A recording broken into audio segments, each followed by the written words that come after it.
Talk 830 WCCO. You're thinking about it. Jason's talking about it. There are no breaks on bold takes here. Buckle up. This is Drive Time with DeRusha. Now, live from Minnesota's biggest microphone, here's Jason DeRusha. All right, let's go. It is Tuesday, and in a half hour, we are going to visit with the mayor of Minneapolis, both the mayor of Minneapolis and the mayor of Saint Paul, holding a news conference today, saying that the Retribution president, that's what I'm calling President Donald Trump. Two things in the news today that we'll be talking about throughout the show today, including whether or not there is a federal move to come and round up Somali Minnesotans. And so both mayors speaking to their communities about that today. We'll talk with Jacob Frey at 3:35. And then breaking within the last hour, the president saying that he's going to cut off SNAP benefits, food benefits to people in Democratic states. What on earth? This has to be unconstitutional. It is certainly immoral. But we'll talk about that as the show continues. I want to start with something. Well, I don't know if it's lighter or not in this economy, because the pressure to buy stuff and give gifts is everywhere. I think we feel like, well, was Cyber Monday extended by any chance? I know Black Friday started 2 weeks ago. I think it's still going. And then Black Friday was extended through the weekend. Yeah. Cyber Monday started on Saturday. Okay. And according to my email, still going? It's been extended today. Today is also Giving Tuesday, to be followed by, well, there was Small Business Saturday. Sort of. Buy, spend, give. Is anyone having fun? Does anyone feel good about giving these gifts, or is it an obligation? Alyssa and I were talking about this last night. And she was ordering stuff, and she's like, well, I got to get going. I'm like, why? Why do we have to get going? If you could, would you stop giving gifts? Holiday gifts, would you just opt out? 651-461-9226. Would you opt out on holiday gifts? This is a movement. And a new study came out, or a survey, I should say. And a third of the people surveyed said, I'm out. I'm not doing a holiday gift this year. Not giving gifts, the researchers said, is partially economic, but it's also a little bit of its own act of generosity. 60% say giving culture is out of hand. Now, good luck being the person who says to their family or to their wife or to their kids, we're out. We're not doing it. Man, I'm tempted. I am tempted. Nancy is in St. Louis Park on the CCO Talk and Text line, 651-461-9226. Nancy, would you ever consider just wrapping it up? Not wrapping it up and saying I'm done with holiday gifts? No, not at all. I think that maybe some people get too overzealous, but we have 4 kids, and from the get-go, we have taught them how good it feels to give gifts. I do. I love it. It's so fun to give people gifts, right? Like something that they're going to love and appreciate. Is it still fun? I'll say, like, in my family, we've got the lists. Everybody has lists. And sometimes I feel like, are we really giving a gift, or am I just fulfilling an order? Yeah. Well, there are people that operate like that. You know that. You've been to enough weddings. It can feel like that for sure. But my oldest son actually has opted out for the last handful of years, and it makes me sad. Like, it makes me feel like he's selfish. Oh, interesting. He he could get something for his siblings, right? Believe me, he's got plenty of money. He kind of looks like a Scrooge to me. Like we all sit around and open gifts, and it's joyful. I don't think you have to overdo it. And you're right. You don't have to buy him. You don't even have to buy him what's on their list, right? Yeah. That Boy, that's interesting, Nancy. I hadn't thought about that moment, because that moment is unquestionably full of joy, right? The moment when you open gifts. Yeah. And if you've got one who's opting out, I think it's got to be an all or nothing, right? Like if one is opting out, you're right. Like that is sort of Scroogey. Yes. We're his parents, so we still buy him gifts, even though he doesn't want them. It's the same. It's like I'll see something and I think, oh my gosh, he's gonna love that. And Nancy, you're my kind of gift giver. I like to do that. I like to see something that makes me say, like, let's give that as a gift. But it seems like the expectation, at least it's on both sides of my family now. It is the exchanging of the lists. And so the idea of like freestyling and finding something that hits is, I don't know, you then feel like you're going to get in trouble for buying something that wasn't on the list. Yeah, strange. I hear you. Good call. It's like Thanks. Gift card. It's like, when people used to do gift cards, it's like, so I just gave you a $30 gift card. And now you're giving me a $30 gift card. Like, what is the point of that? This is how I feel about gift cards too. Exactly that. Yeah. You may as well just like, I'll give you a $20 bill and you give me a $20 bill. Right. Like, what are we doing? Yeah. That's really good. Thanks, Zero Nancy. joy in that. Zero joy is right. Maggie is in Marshall. Maggie, could you consider that? Are you tempted by the idea of saying like, forget it, I'm not doing a holiday gift this year? Well, we kind of did that as a family a number of years ago. Our oldest was like just started college, and the other kids were in their teens or very close to being an older teenager. And so we just said, we are not giving gifts anymore. We don't want any gifts. We're not going to give gifts. And my oldest daughter just had kind of a fit about it. But a couple years later, she said, you know what? That was the best thing ever. Less stress. We just said, please come home and spend some time with us. As a family, we'll do a meal or games, whatever. But the best gift we could get was their presence. So that's what we've done, and it's been wonderful. Do you miss it at all? No, because we do still, with the grandchildren, we do feel we want to give them gifts. Yeah. So we still do the gift to a certain degree. Right. Yeah. Yes. I like it. Mm-hmm. Very good. Thanks, Maggie. Appreciate it. Lots of texts coming in too. 651-461-9226. Third of people saying I'm out. Would you do it? I think Maggie sort of hit on something that it's not about gift or no gift. It's about rethinking what constitutes a gift, right? I did this a few years ago with my folks and my brother. I sort of sat them down and went, look, I don't need stuff. You don't need stuff. For the kids. Yeah, absolutely. We get gifts for the kids and let the kids do the kids stuff because that's part of being a kid. But for the adults, we just don't need more. We don't need a gift card and you give me a gift card. We don't need that anymore. So let's not do that. Instead, I sit down and I write a letter to each one of them every year.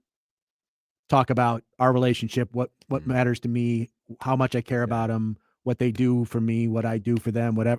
It's just sort of a heartfelt. I want you to know how I feel at this time of year because it's important to me that because we tomorrow's not promised to any of us and we don't know.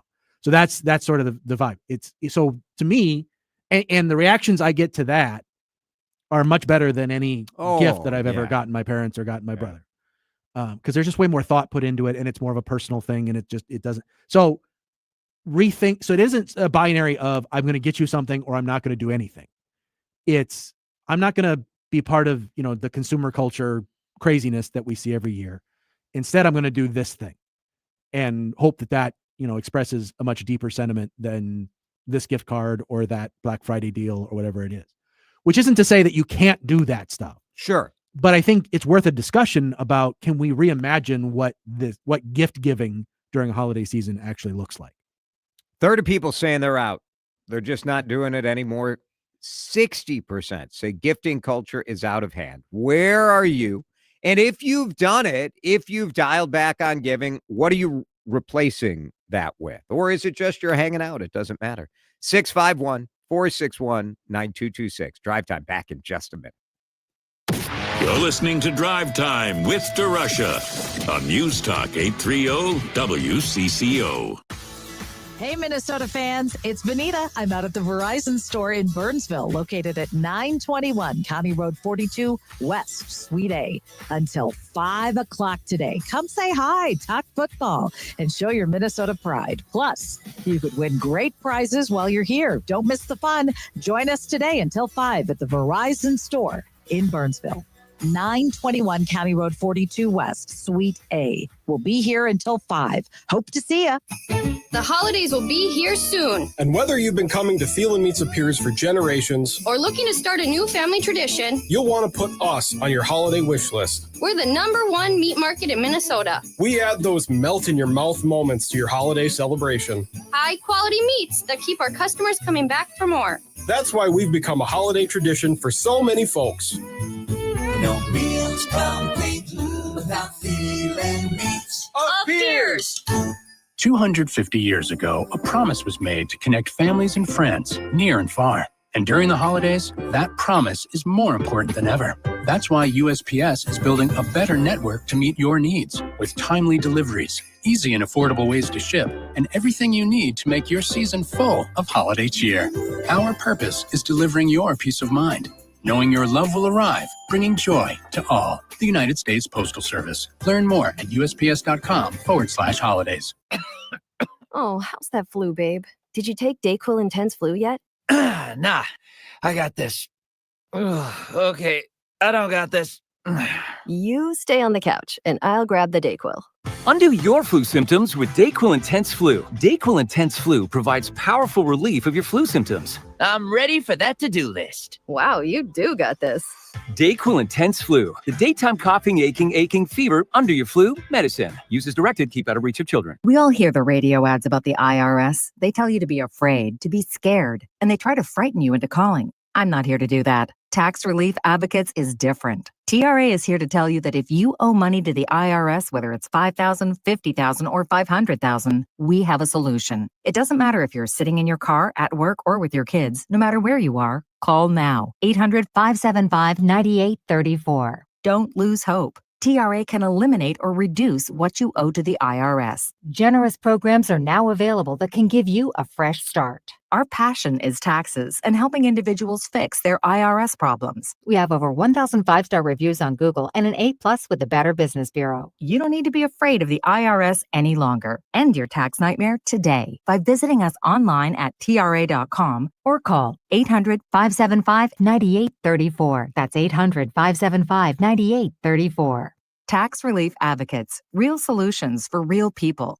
You're listening to Drive Time with DeRusha. Video streaming live on YouTube and always, and I mean always, on your radio at News Talk 830 WCCO.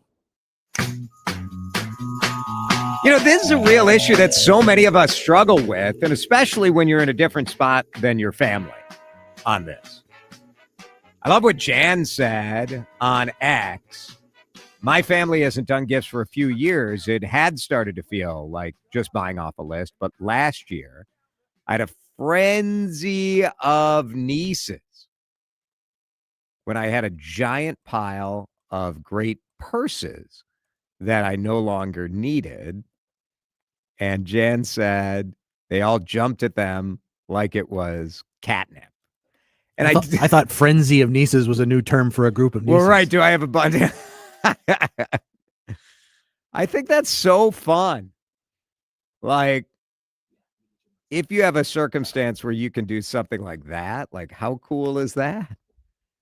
What, you have a great memory. You get to reuse something. Like, I'm not much for regifting. I'm not a big fan of that. But in this circumstance, like, how much fun, right? You sort of know your family and know what's going to work. For me, some of it is, I don't know, some of the reason I question this, and we have sort of modified the way that we do our gifts because the families get so big. So like my family has 18 people, like my parents, I got 4 in my family. My brother has 5. My sister has 5. My other sister has 4. Like, you just start adding it up. It's a lot of people. Gifts go to the kids, and we give our parents gifts. But the adult siblings don't give each other gifts. And we've tried different things. We tried like Secret Santa type thing where you get, you draw a name and you get a gift for that person. And it's never great. Never great. Texters say no more gifts. Bake cookies instead. When our children got older, says a 612er, we did white elephant gifts. There was one that was passed from year to year. Everyone hoped they would not get that gift. We shook dice for gifts. It was fun. That sounds fun. We only give gifts to grandchildren. We go and pack meals as a family with our adult children and the kids at Feed My That's a Starving really cool Children. bit to do. Yeah. Much less stress.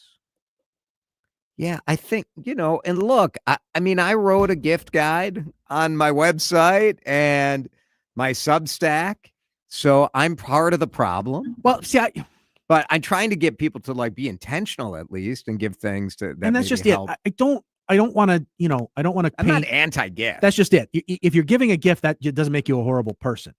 It's like I said, this is an opportunity to just broaden your definition of what a gift can be in a holiday time. And at what point do you get to a point in your life where getting a little trinket at Christmas doesn't mean as much as other things you can or could do? Jason, I gave my son an expensive tool set one year. I saw it was sprawled out all over his trunk with a bunch of pieces missing. It's no respect for the gift I gave him. I think I'm done giving gifts. I do. So I will say this. I like picking out gifts. I like going to the market. I like shopping for people. My wife and I have a slightly different approach where she likes shopping for people too, but her concern is weighted in a higher degree to will the person like it? Or do they want it? Or are they going to use it? Like, she's a little more practical about it, where I tend to be more, I think they would like this. It's about me finding something that I think reminds me of them. And so we mostly just argue about these things. It's a fun month. Jeff is in Sauk Rapids. We take some years off from buying each other gifts, Jeff. Some years we do trips. Some year, we kind of alternate how it is for the two of us. Yeah. But how about you? Well, I've got 4 kids, and when they were younger, everybody got a gift card to their favorite store. And now that they're adults, everybody gets an assorted meat package box from Omaha Steaks. That's nice. It's under $90. It ships for free. Yes. And everybody gets one every year. I like to stay with practical. That's a great gift. Yeah. And now that they have families, well, this is practical. Right. And I only have one grandchild, and I presume that when his parents gets their gift box, they feed him. Right. Very good. Thanks, Jeff. I did with my dad one year. I did a box of meats from like some butcher shop in Chicago that delivered to his house. And my parents really liked that because I was able to pick out like 2 of things. You know what I mean? Sometimes you do a food type delivery and you end up with this massive amount. Texture from 320 says, Jason, I used to love giving gifts, but everything is so expensive and people are too fancy now. No one appreciates a small gift. Interesting. I think there's some truth to that, right? Like you feel, and some of it, we do this to ourselves. Like some of this, we put the pressure on ourselves. Alyssa and I struggle with like, if we need something, we get it. And the things that we would want that would be more like gift appropriate type things, they do feel kind of expensive where it's like, well, I wouldn't want to ask for that. Right. You know? Texture says, I'm God's gift to all of womankind. And Nice that that's Chad's enough. still listening to the show. I think it's wonderful. At what age do you stop giving kids gifts? 18, 21, after they're done with college? That's a good question. It is. Now, my aunt continues to, I am 50, and she still gives me a gift. And I've told her, I'm like, yeah. You can stop this. Which is all you can do. If it brings her joy to give you that little It's so something, nice. then And it's still, God bless her, go whatever it is still, you're like, it's Absolutely. so nice. Very nice. Yeah. The parent gifts are tough. Although over Thanksgiving, we were home and my mom mentioned two things. I was like, oh, that could be a gift. Mm-hmm. Like, that's the key, right? Like, now is the time, instead of shopping the Black Friday or the Cyber Monday sales or fails, now is the time to be listening. Use those as sort of seeds for. My mom mentioned that she didn't have a good bread knife when I was cutting some bread. I was like, ding, ding, ding. And then she mentioned her speaker. She's got like one of those Alexa. Sure. But it's like 100 years old. It's one of the early, and the sound quality is bad. Sure. And she was like, oh, I was at my friend's house and she had a Sonos. Do you know what Sonos is? Like, yes, Mom. I do know what Sonos is. But you just tuck it away. You're like, that's pretty good.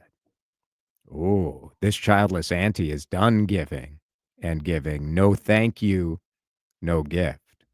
I do think as parents, if you haven't taught your kids to give a thank you note, you've failed as a parent. Thank you note should still be part of life. Really should be. Let's break. We're going to talk to a guy who is not sending a thank you note to President Donald Trump. I'll tell you that much. The mayor of Minneapolis, Jacob Frey, breaking news this afternoon, speaking out against what he says is going to be an ICE targeting of Somalis in Minnesota. Jacob Frey joins us live in just a minute. You're listening to Drive Time with DeRusha. Video streaming live on YouTube and always on your radio at News Talk 830 WCCO. They say these are the sounds of Minnesota.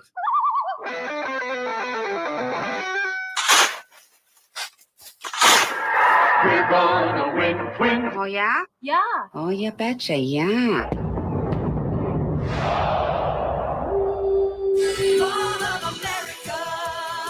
But if you really want to hear Minnesota, listen here. WCCO. The sound of Minnesota is on News Talk 830 WCCO. The holidays are here, filled with gatherings, toasts, and cheer. Make every moment shine with Total Wine & More, where you'll find wines, spirits, and beers at the lowest prices. You'll always find what you love and love what you find. Only at Total Wine & More. Spirits not sold in Virginia and North Carolina. Drink responsibly. B21. Now there's a new way to take charge of your blood sugar. Introducing New Garlic Healthy Blood Sugar Formula from the makers of the nation's best-selling garlic supplement.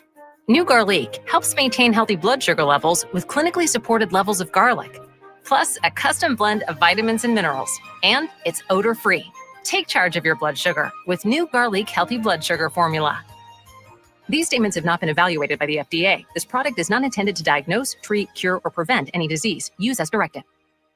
Staples presents An Easy Holiday. Running a small business during the holidays is hard. No truer words were. But this year, Staples helped me have an easy holiday. Your script has a typo. Nope, easy peasy. I just ordered online at staples.com and picked up in store. And with UPS on site, shipping was easy too. Plus, huge savings on tech, custom cards, even my holiday sale signage. Visit your local Staples store or staples.com today for up to 45% off select laptops.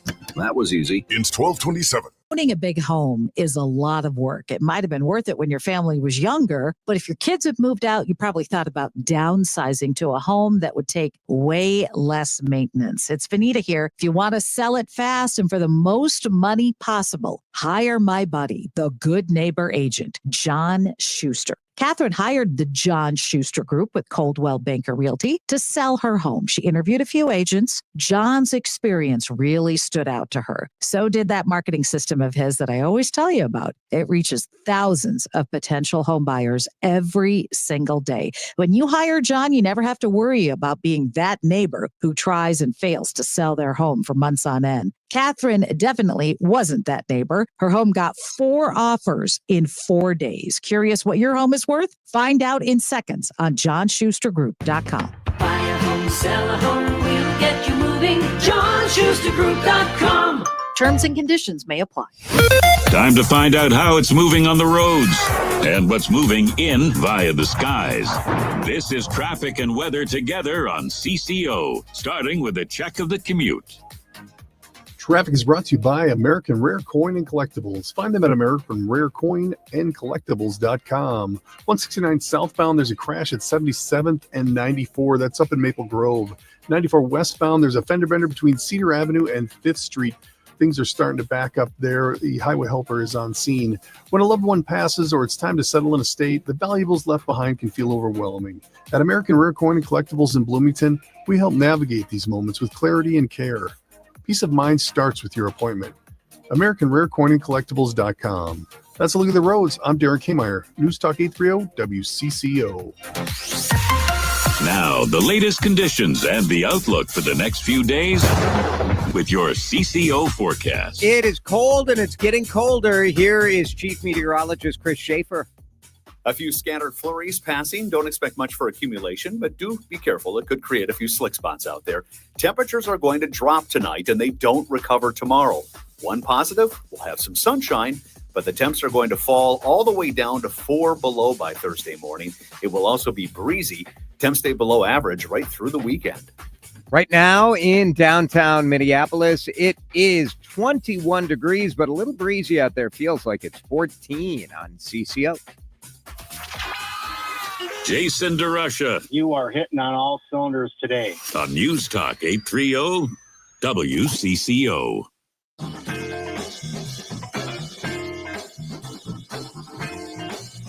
Hey girl, what's your name? The President of the United States called Somalis garbage that he doesn't want in the United States. Garbage is a quote. And this afternoon, the mayors of Minneapolis and Saint Paul, along with the police chiefs, had a big news conference where they were talking about the reports that have been coming out that Immigration and Customs Enforcement is planning an operation targeting Somali migrants in the Twin Cities. New York Times made the initial report on this. And it's one thing to have,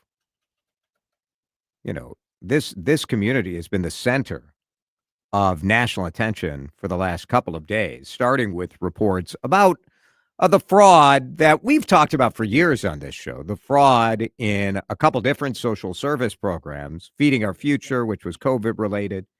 Then there have been conversation about Medicare, conversation about autism centers, daycare facilities.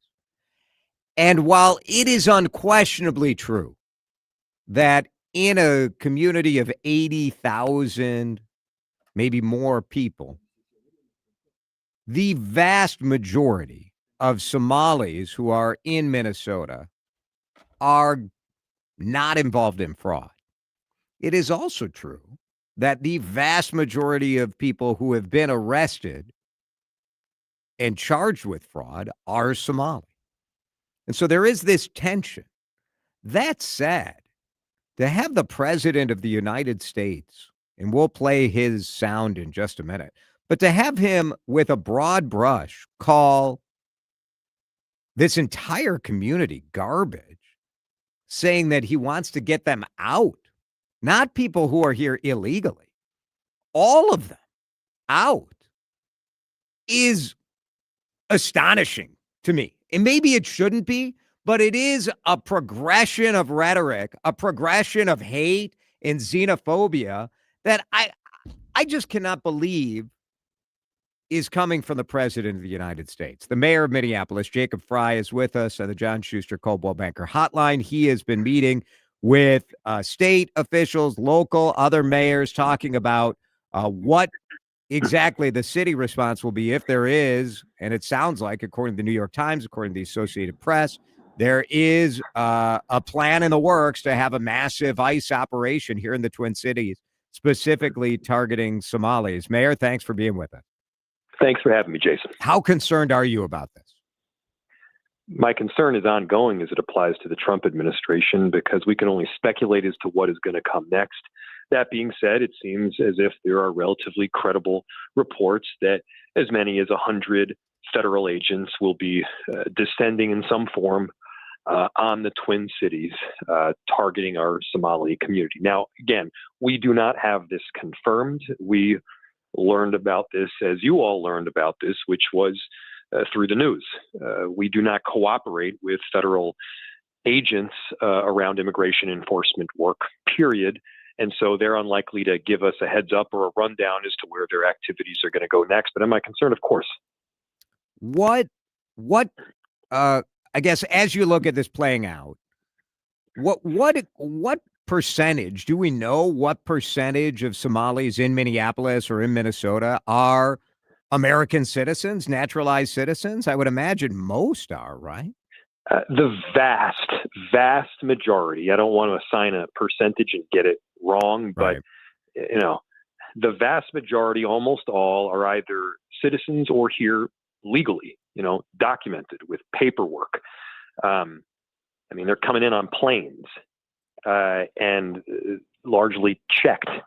And so, we've got somewhere around 80,000 Somali people that live in the state of Minnesota. There's only a matter of a few hundred, I believe, that are on protective status that Donald Trump is also going after. And so the thing that he's trying to do, which is to somehow target undocumented Somali residents, is very hard and nearly impossible. And so there's very little doubt in my mind that what they'll end up doing is making a ton of mistakes. They'll end up arresting American citizens in some form. They'll arrest people that are very much here legally, violate due process and habeas corpus and a number of other legal values that we hold true in our Constitution. And this is a moment when you got to say, hey, we're Americans. We stand up for our Constitution. We will not let people violate it. And what he's talking about doing is, it's black letter law violation of the United States Constitution. So it is deeply concerning, but we have the law on our side. We are preemptively suing in a number of different areas right now against the Trump administration. We'll have legal supports that'll be there for people, as many as we can provide that need them. Here, as we're talking with Minneapolis Mayor Jacob Frey and Mayor Melvin Carter in Saint Paul was at this news conference as well. Let me play a little bit of what the President of the United States said at the cabinet meeting. So this is a public cabinet meeting. The chief executive, a lot of Somalis in Minnesota and Minneapolis voted for President Donald Trump. Here is what the president said just a couple hours ago. Now I'm understanding, and you're going to look at I hear they ripped off Somalians, ripped off that state for billions of dollars, billions, every year, billions of dollars, and they contribute nothing. The welfare is like 88%. They contribute nothing. I don't want them in our country, I'll be honest with you.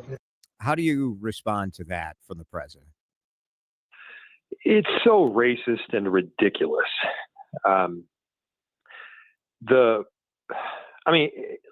First, let's start with this.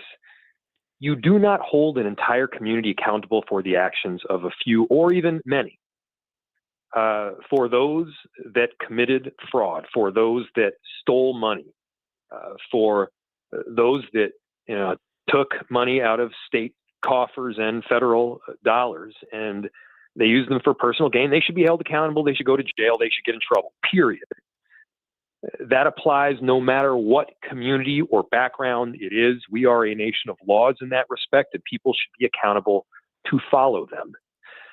But you do not hold entire communities accountable for the actions of a few. You don't do that no matter what community it is. Look, I'm Jewish. When Bernie Madoff had all these financial crimes that he went forward with. I didn't get held accountable. Nobody said, "Hey, you're Bernie Madoff. You should get you're clearly a financial fraudster." That's not what we do in this country. What do you think should happen to Somalis who are here who shouldn't be here, who are undocumented or who are here illegally? I mean, here's the thing. We in Minneapolis, the Somali community has contributed so greatly to entrepreneurship in the economy, to providing cultural improvements to our city. They make our city better. They make our city the place that it is. Clearly, there needs to be an orderly way of coming into the country. We all know that. And at the same time, we can't be ripping families apart. I am responsible for keeping people safe in the city and for devoting resources to best keep them safe. And so, for instance, what do I want my police officers doing? What do we want our police officers doing? We want them arresting perpetrators of violent crime, arresting murderers, preventing carjackings from happening. You know what I don't want them doing? Spending a single minute hunting down a father who just dropped his kids off at daycare, who's about to go work a 12-hour shift, who happens to be from Mogadishu or Ecuador or Afghanistan or literally anywhere else. Let's devote our resources to keeping people safe. That should be a priority as to how we handle things in Minneapolis and the country. Jacob Frey is with. Let me just add. Go ahead. Let me just add. There are ways that the federal government could help us keep people safe in this city and around the country. We welcome assistance from the ATF or the DEA or the FBI when, for instance, Melissa Hortman was assassinated.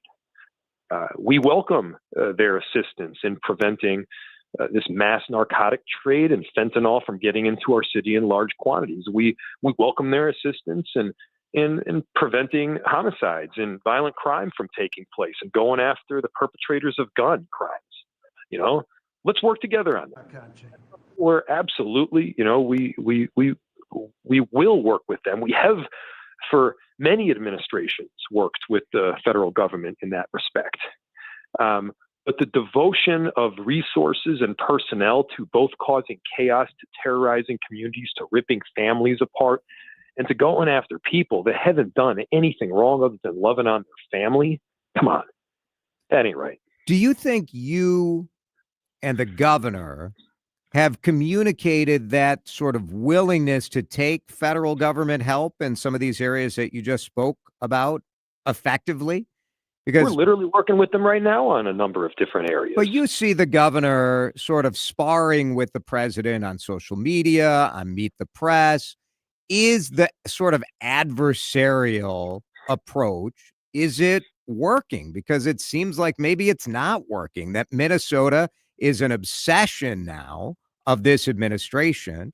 And I just wonder if there's any evaluation of the way that you and Melvin Carter and Tim Walz are engaging in dialogue with President Trump. When a president or anybody else for that matter says, I don't like Somalis, I don't want them in our country, they got to get out of our country. When the president or anybody else says that about any group, there needs to be a quick and fierce response. Yeah, I agree with you 100%. I mean, at this point, now we're at the, what do you say to that other than that is an astonishingly racist and xenophobic thing to hear out of the chief executive of the United States of America. But I'm just wondering, headed up to this point, has the adversarial approach, has this worked for Minnesota? Has this been a good thing? I think everybody's wrestling with how to handle a Trump administration that is chaotic, that does not abide by the rule of law or the Constitution. And so, I mean, look, if someone wants to say you could have said this better or done this, improved on this, I'm all ears. I'm always trying to improve on things. And at the same time, no, I won't abdicate my responsibility to stand up for the communities to call Minneapolis home and to make it a better place. That's my job. And if they go after the Latino community, well, I'm going to stand up for the Latino community. If they go after the Afghanistan community, then the same idea. Jewish community, same idea. It shouldn't matter where you're from. If you live in Minneapolis, you want to make it a better place, you abide by the law. Come on, we want you here. Jacob Frey is with us, the mayor of Minneapolis. We've seen when ICE comes in. We saw this in Saint Paul. We saw this on sort of a miscommunication over action done on Lake Street in Minneapolis. We see protesters show up, and often things escalate and the local police get involved. What is your message to citizens who, if there is in fact action, are likely going to want to protest? We got to find ways to keep the peace. We can't put the very people in danger that we purport to want to help. In Minneapolis, we stand up for your First Amendment rights. We stand up for freedom of speech. There are people in Minneapolis that are practicing that right literally every single day in our city. And at the same time, we got to make sure that people are not hurt, that lives are not put in danger, that property is not damaged. That is the job of our police officers. And so my message is like, look, don't take the bait and sign up for the chaos that they're creating. Let's find ways to, again, keep people safe as best we can and stand by the families that call Minneapolis home. To your knowledge, has there been any ICE action in the Somali community yet today? So I have heard about a number of instances. I cannot confirm yet. But it's something, I mean, is this like there's an emergency response sort of centralized approach, or how are you guys gathering all of this to make sure, we want people to have good information too, because I'm certain all sorts of nonsense is going to fly around. We do. And that's often the difficult balance that we're trying to strike, is getting information out that is accurate, but not doing it so quickly that the information that we provide ends up being wrong. And so, there are certainly rumors. There are instances that seem to be some form of federal immigration action, but we cannot confirm that yet. I mean, and this is the dynamic that puts us in a very tough place, is, again, we won't work with federal agencies around federal law enforcement of immigration. We won't work with them on that. And because we won't work with them, they won't let us know what they're doing or when they're coming in, which makes it all the harder. Jacob Frey is with us. We appreciate the time, and we'll certainly be checking in over the next couple of days. Thanks, Mayor. Thanks so much, Jason. 351. You're welcome to react at 651-461-9226. Drive Time back in just a minute.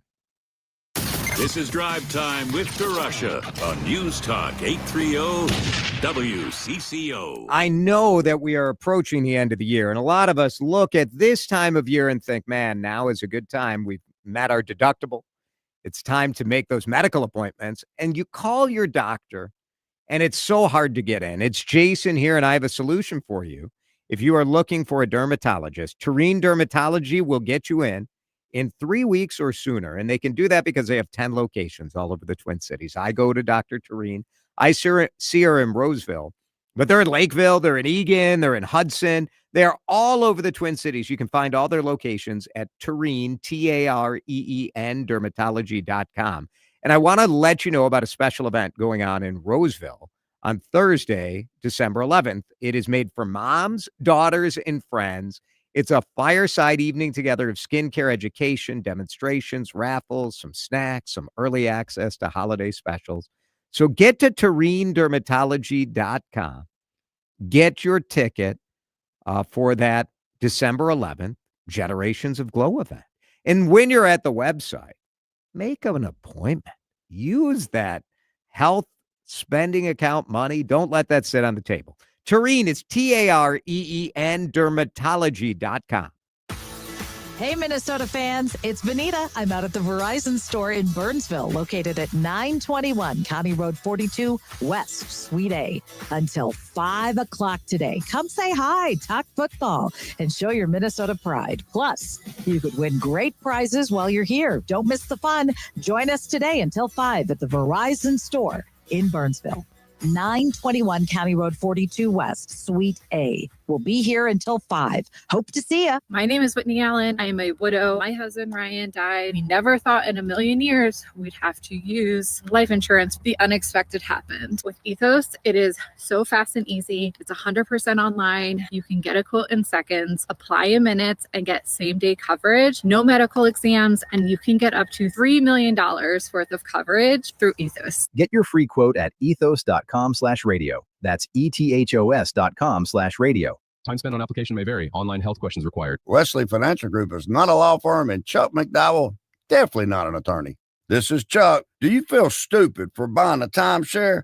Don't. It's not your fault. You were most likely told you could rent it, and it was a great financial investment. And the deal was available today only. If this happened to you, contact your resort or Wesley Financial Group for help today. Call Wesley now for your free exit information kit. 800-242-3131. 800-242-3131. Time to find out how it's moving on the roads and what's moving in via the skies. This is traffic and weather together on CCO, starting with a check of the commute. 62 eastbound, there's a crash at Delaware Avenue. That's in Sunfish Lake. 94 eastbound, there's a crash between 3rd Avenue and 35W. Expected 12-minute delay on the westbound side there. 94 westbound, there's a fender bender between Cedar Avenue and 5th Street. Expect a 10-minute delay over there. That's a look at the roads. I'm Darren Kmeyer, News Talk 830 WCCO. I'm Mary Jo Copeland. Sharing and Caring Hands has been helping people in need for 41 years, thanks to your generosity. To learn more, to donate, go to sharingandcaringhands.org. Make a difference in the lives of others and give hope to the children. May God bless you all. Now, the latest conditions and the outlook for the next few days with your CCO forecast. Forecast brought to you by Sharing and Caring Hands. Tonight, the low is 15. Scattered flurries out there. Tomorrow, the high is 15. You're going to wake up, it'll be 4 below. Thursday, same bit. High of 16. Below average temperatures through the weekend. Right now, it is 21 on CCO. This is News Talk 830 WCCO. Broadcasting live from the 2026 IIHF World Junior Championship Studio. Single game tickets are on sale now at worldjuniorsmn26.com.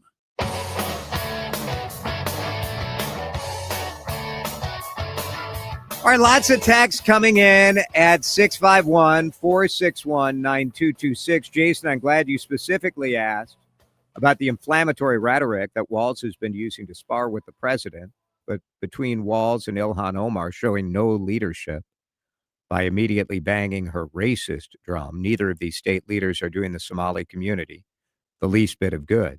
It is, and when I ask that question, it's a tough situation. Because look, at this point, when you have the president saying that an entire ethnic group is garbage and should all be sent out of the country, including citizens, people who were born in this country. I mean, where do you go? But I personally think the escalation of rhetoric from our governor and from our political leaders in this state has maybe been emotionally satisfying for them and for their supporters who want to fight. But if you're looking at real politics and saying, does this work? It does not work. It doesn't work. And so what are you supposed to do? Do you appease a Donald Trump? Do you try to play nice, hoping you can stay off the radar, sort of the way I've always played in every job that I've had? I don't know. I don't know what the right answer is, but I know that this is not a good result. It's not a good result.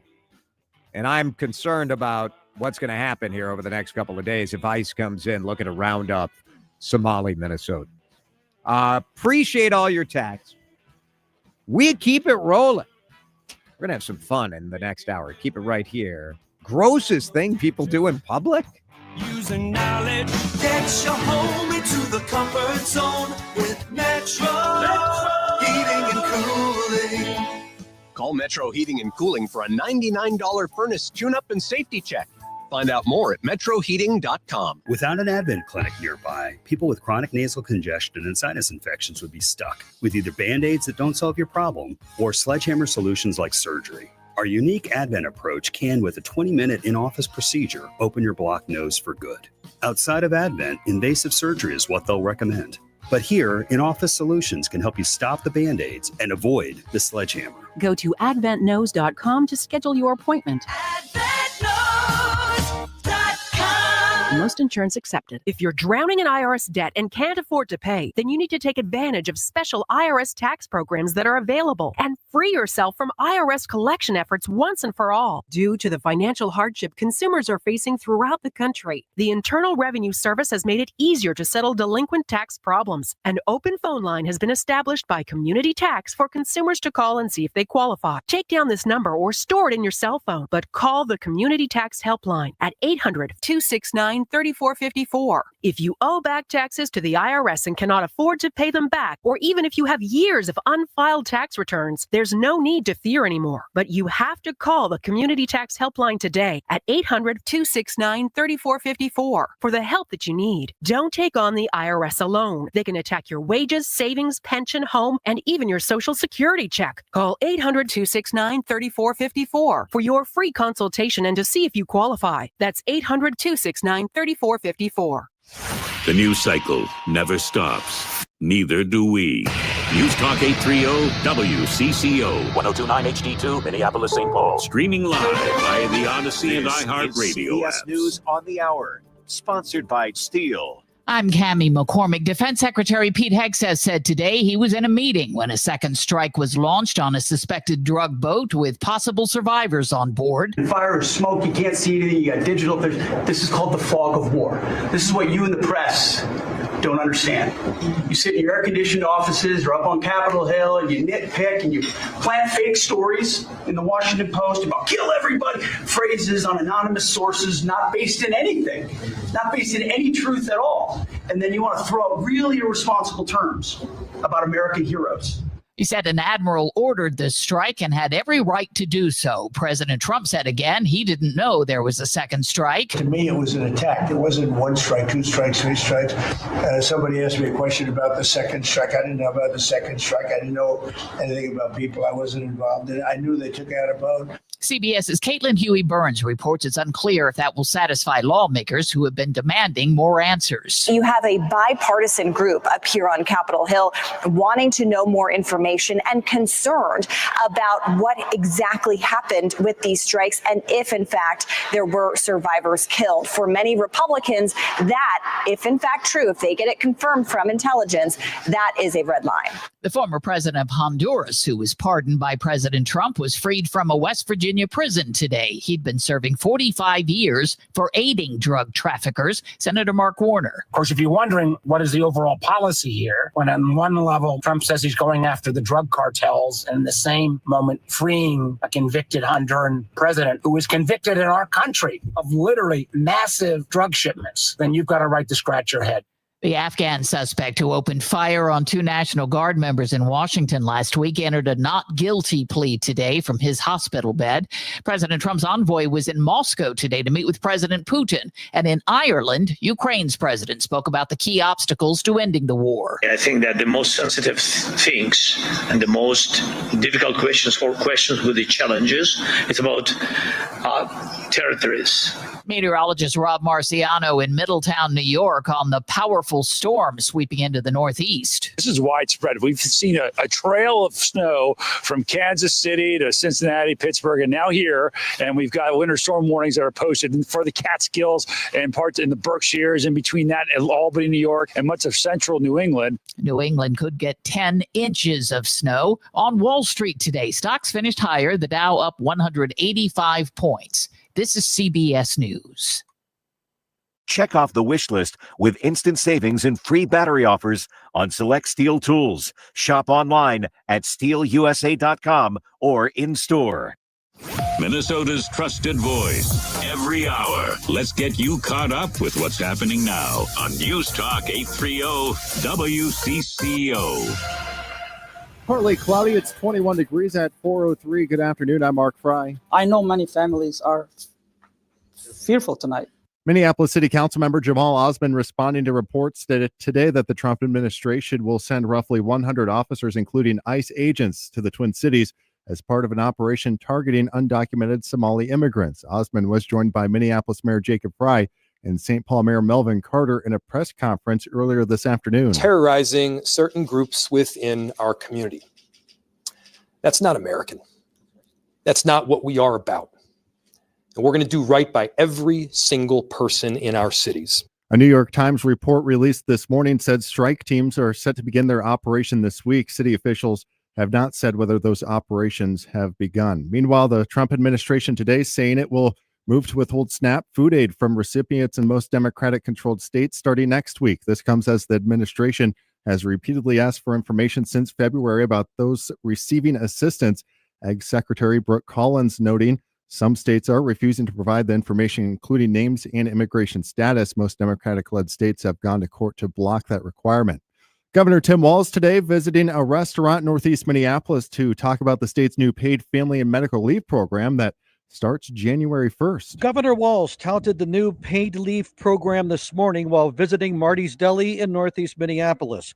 Martha Polacek started the eatery in 2020 and gave birth to Nell 5 weeks ago. As excited as I am to use the program myself, I'm more excited to be able to share it with my staff, because I think any restaurant owner could tell you that this business really ebbs and flows, and to be able to not have to worry about how we're doing on any given, in a given season and still be able to offer this benefit is huge. Under the program, Minnesotans can receive paid leave for major life events without losing their jobs. Those dealing with family care this year can apply to the program starting tomorrow.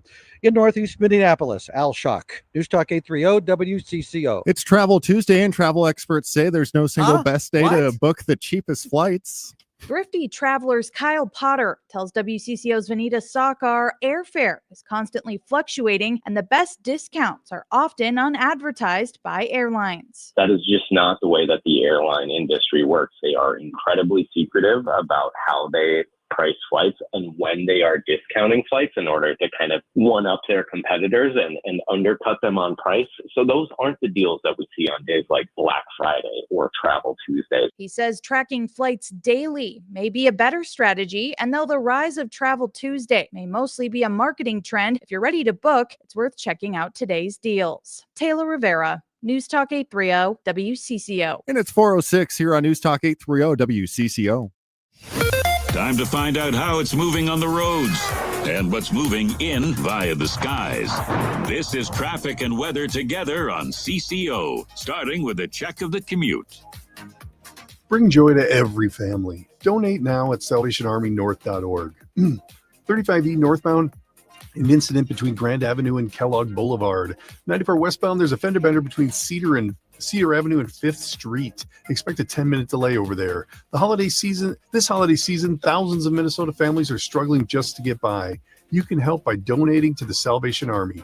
Your gift will provide comfort, hope, and joy to local families. Donate now at SalvationArmyNorth.org. That's traffic. I'm Darren Kimmeyer, News Talk 830 WCCO. Hungry? Go to Dickey's Barbecue Pit of Egan for real Texas barbecue. All meats smoked fresh in-house daily. You can dine in, take out, have it delivered, or have your event catered anywhere in the metro. Just go to Dickeys.com. Dickey's Barbecue Pit of Egan, the Twin Cities catering leader. Now, the latest conditions and the outlook for the next few days with your CCO forecast. And the weather is brought to you by Dickey's Barbecue Pit of Egan, the Twin Cities catering leader. You can find them at Dickeys.com. Here's Chris Schaefer.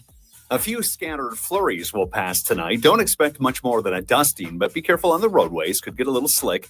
Falling back to 15, and that's pretty much our high tomorrow.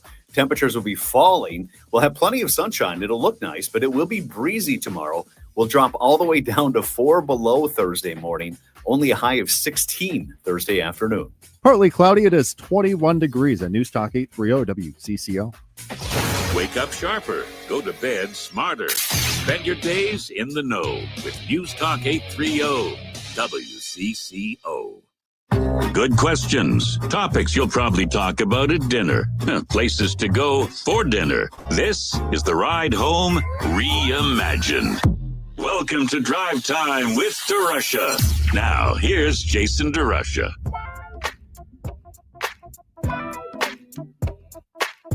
Hour 2, Drive Time with DeRusha in effect. Hope you had a chance to hear us talk with the mayor of Minneapolis, Jacob Frey. We did that last half hour about reports that ICE will be coming to Minnesota in a coordinated effort to arrest and deport Somalis who are here illegally. Remember when there was conversation about sending back criminals? Remember that? That sounded pretty good.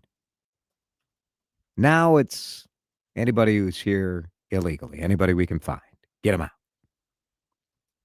I don't know, man. Is it worth it? Is it worth it? For those of you who support this, everything has a cost, right? You could arrest every single person who speeds. But is it worth it? I don't know.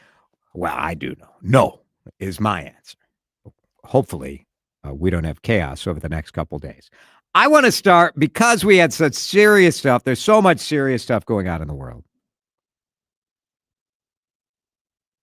I have a question for you. And it's about grossness. It's about gross things that people do in public, because there is a certain sound that when I hear it, it makes me just like throw up a little. Oh, just throwing up a little bit in my mouth. Can you identify that sound? Ugh.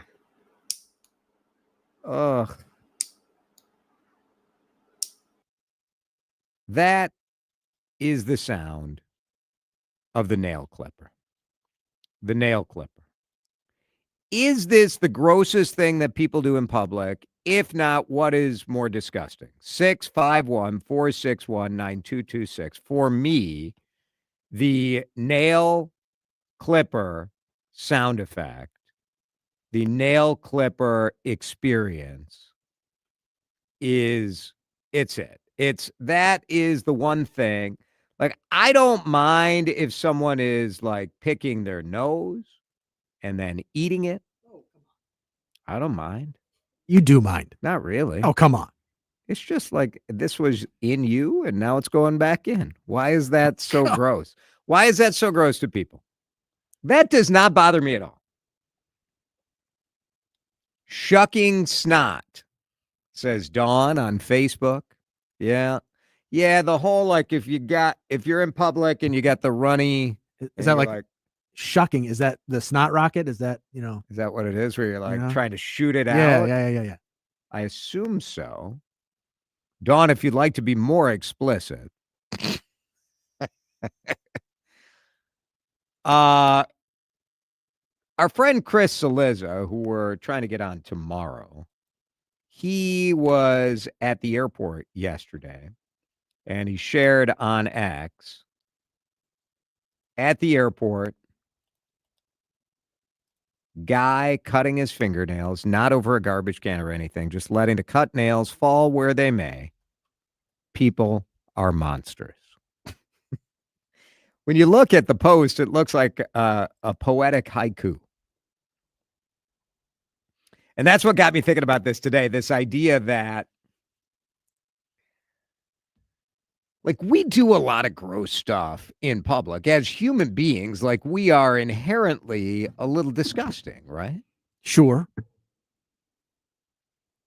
So I think that the fingernails scenario for me, I don't know if it's the sound that gets me going, or because there's nothing that gross about a fingernail. It's just skin cells in a different form. I understand, because I've heard a lot of people. It's a triggering sound. Is it a triggering sound? I've heard a lot of people complain about public fingernail clipping. Yeah. And as somebody who has to, for various reasons, keep fingernails very, very short, I do a lot of fingernail clipping.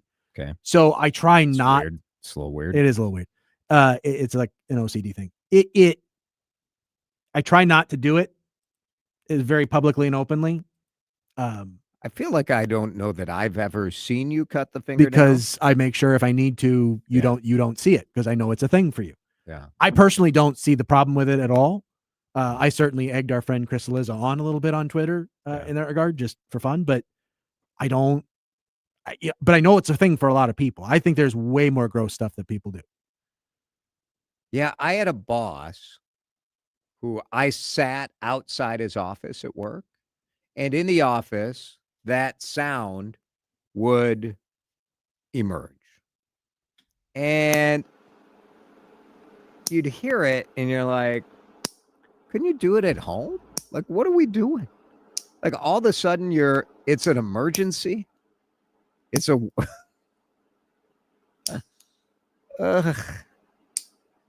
And again, I don't know why it bothers me so much, because when I like cut my toenails, I keep them in a jar on my nightstand. You do not. Just like a big old jar. There is zero chance Alyssa would allow that. None whatsoever. That is true. That is a lie, sir. That is true. Texters at 651-461-9226. Grossest thing in public. Flossing in public.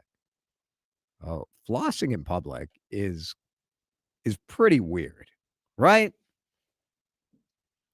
Like, now I had a scenario the other day right here. I mean, I'm anti-flossing all at anywhere, at any time. Oh, I think. you're anti-floss? The big floss, I think, is running a scam.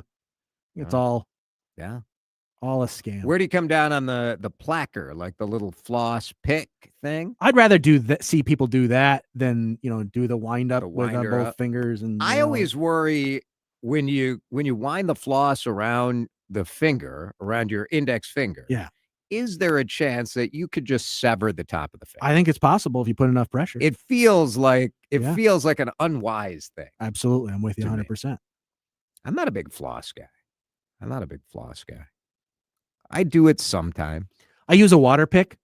And my dentist always tells me, that's not a substitute for floss, Dan. I mean, it's great that you're doing it, but you should also be flossing. And I say, okay. And then I go home and I don't floss. Do you lie with your dentist? Lee Lira. Lee Lira, out in Plymouth. Great name, great head of hair on that guy. He does have an amazing head of hair, yes. So Lee, this is such a weird thing. Like you're you driving home. Yeah. You're driving home and you're like, what is DeRusha talking about? It's not even my dentist. I've met Lee Lira. He's got a great head of hair. I do not lie at the dentist when the hygienist is like, how often do you floss? What I like to do is say, you're about to find out. You're about to find out how often I floss. Like I've talked about this before. I think about the teeth cleaning. Yeah. The dental appointment. Mm-hmm. As akin to a car wash. Like I like to get that sucker as dirty as possible. And then you give him something to do. Give him something to do, and you get a nice clean, and then bam, you're good to go. I think I've come up with what is perhaps the best answer to how often are you flossing, or how often are you brushing, or how often and this works at the dentist. This works at your doctor's office. I know how often are you exercising, how often are you doing X, Y, or Z.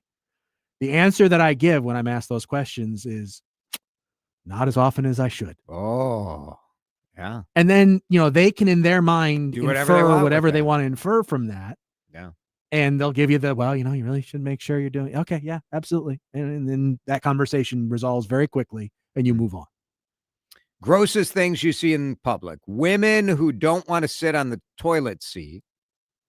So the water splashes up and then gets on the seat. Gross. Ladies, if you do this, you are the reason you don't want to sit on that seat. So I get the picture that this is a woman texting in, and this is one of those moments that if it's not a woman texting in, we've got a whole other series of problems. But this is where we need a woman's perspective on this show, yes. Right? So I also I prefer not to sit on the toilets here. I like to do that at home, generally speaking, like public, because too often I've sat down and you're like, damn it. It shouldn't feel like that. Yeah. So I can understand why someone might do like an adjusted squat and try to take care of business, but not a good idea. You're probably helping yourself in that situation. Are people seeing this? Like, I hope not. How do you even know? How I does hope this not. texter know that this is happening? It must be people talk about it. Because, who doesn't talk about that particular type of habit? I don't know. We can't talk about what's your strategy and immigration all the time. No, I'm not criticizing the topic in general. I'm just saying out in public too. Like you're having a dinner conversation. Yeah. I'm going to bring this up tonight. Tonight I'm going to the Taste of Saint Paul. Of course. Because of course you are. Why wouldn't I be at the Taste of Saint Paul? This is my town. You're the unofficial mayor. And I will ask my friend Steve and Mandy. Has Mayor-elect her deputized you yet? Nobody wants me. I'm like a man without Maple Grove sure doesn't. I'm a man without a town. Everyone, I've been. What are you talking about? You're a man with like 6 towns. I've been run out of Maple Grove. Been run out of Minneapolis. Just wait till St. Paul gets sick of me. 419. Lots of texts coming in. Keep it coming. You want to call in? We welcome that. Davanni's is going to be here in a couple minutes where they will not want to talk about anything disgusting. Instead, they're talking about 50 years in business. Drive Time with DeRusha continues. This is Drive Time with DeRusha on News Talk 830 WCCO. I was just talking to a friend at lunch today in St. Paul about Chris Lindahl. It's Jason here for my friend Chris. He's talking to my buddy who has gotten the chance to know Chris a little bit over the last year and a half. And he was saying, he's like, people's idea of Chris Lindahl, totally wrong. He's like, Lindahl is brilliant. I said, I know. He helped Alyssa and I when we were looking for a home a year ago, and you get a picture firsthand as to why he's been so successful. Yes, he has come up with a guaranteed cash offer, which right now, when you're looking at winter, you're looking at an uncertain housing environment, an uncertain economy. It gives you certainty. Imagine right now in December, something happens in your life. Maybe it's a job change. Maybe it's a divorce. Maybe it's a death in the family. And all of a sudden you have some real estate.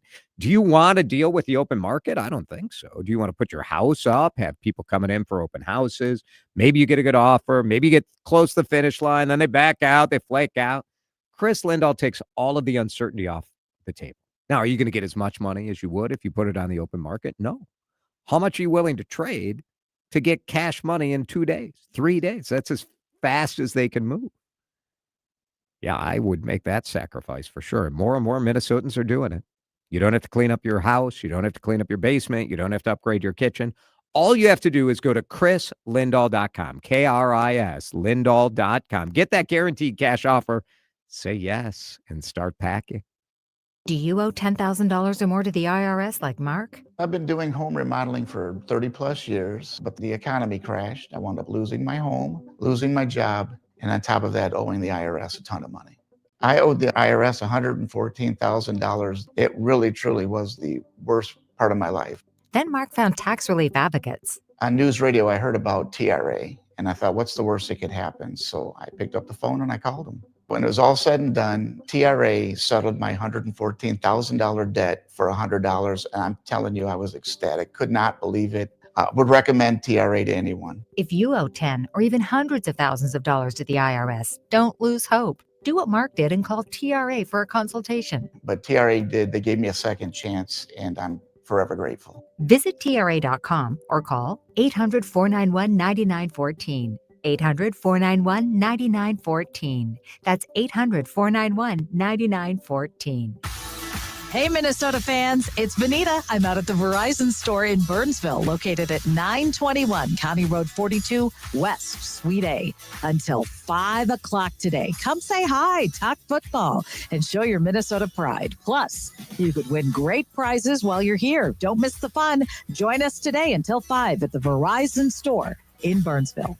921 County Road 42 West, Suite A. We'll be here until 5. Hope to see you. Actual price will depend on product and subscription plan. Featured products are compounded drug products, which the FDA does not approve or verify for safety, effectiveness, or quality. Prescription products require an online consultation with a healthcare provider who will determine if appropriate. See website for details, restrictions, and important safety information. Want a boost in and out of the bedroom? Hims has you covered. Introducing a new 2-in-1 approach to level up your game. Tadalafil for better bedroom performance and zinc for testosterone support. Put it all together and you've got what you need to turn things all the way up. Getting started is simple. Just go to hims.com/joy to start your free online visit. Through Hims, you can access ED treatments including pills, chews, and more. 100% online.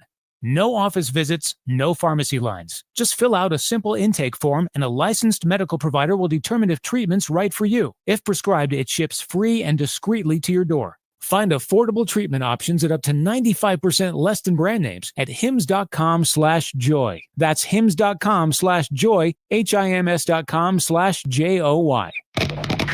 You're listening to Drive Time with DeRusha. Video streaming live on YouTube and always on your radio at News Talk 830 WCCO. What time is it?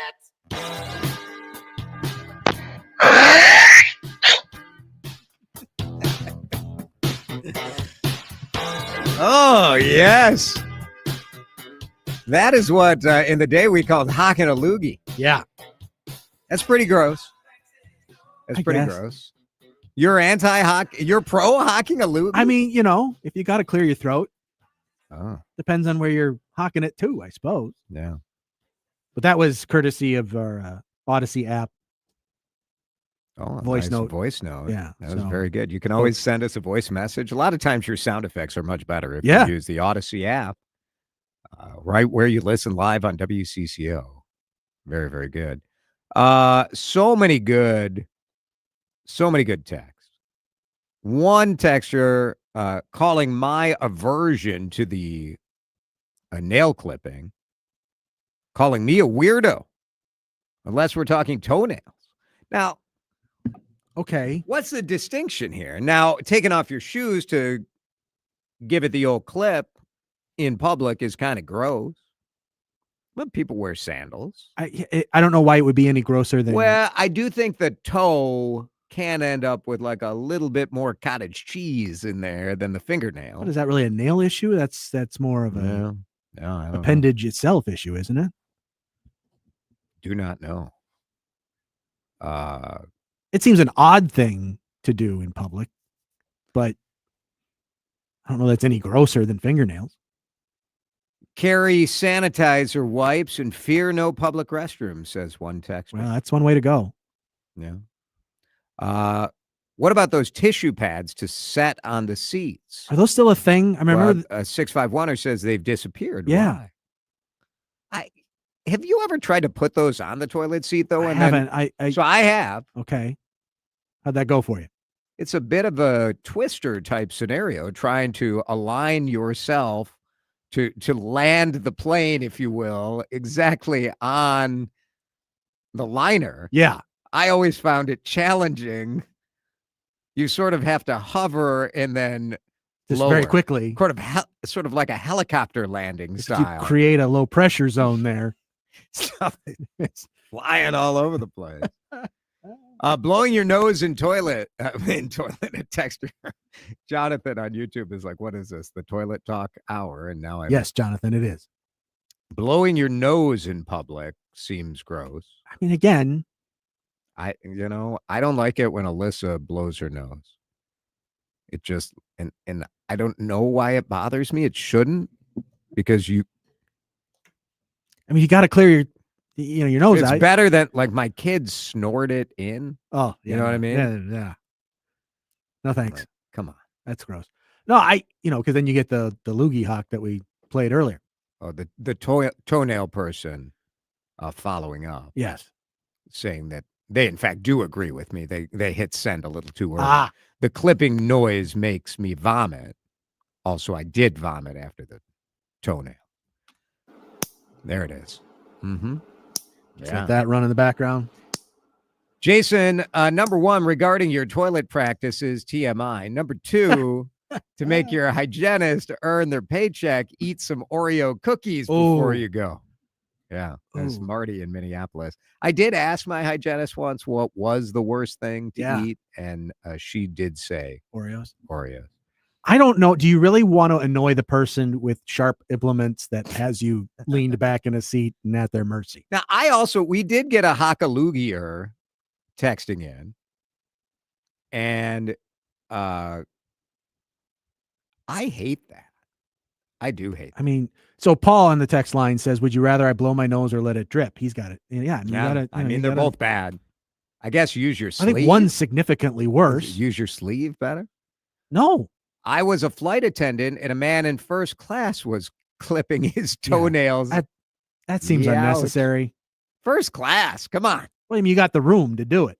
If you're in business class, you can't. Unless you're like, a yoga person, you can't. Spraying spit when you laugh. It's germy and disgusting, says a texter. A lot of text about crop dusting.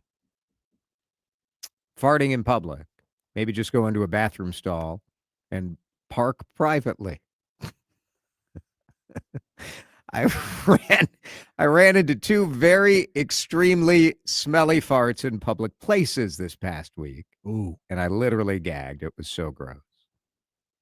I find it disgusting when people lick their fingers when they're eating food in front of other people. Yeah. Depends on the type of food. I think about that sometimes when I out at the state fair once, I was licking my finger after eating something, and Andrew Zimmern came up to me. Said, it was like, be careful of doing that because someone's going to take your picture, and then you look like a... I mean, if you're eating ribs, as an example. Yeah. And nobody's going to think twice about licking fingers in that scenario, are they? I used to work with a woman that had a scratching problem, and her arms were full of scabs. Oh, no. Yeah. She intentionally picked the scabs, and her desk was full of them. No! Disgusting.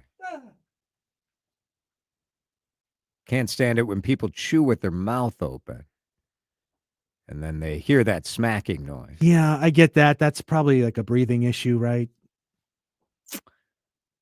We're all disgusting. I think that's in our own ways. Yeah, we all do our things. Don't clip your toenails in first class. I would avoid that. I can't imagine you're sitting next to. Do people sit next to you in first class? I've never been. I've only sat in first class once. You know where I usually get seated. In the cockpit. Yeah, something like that. Either there or courtside. Yeah, that's right.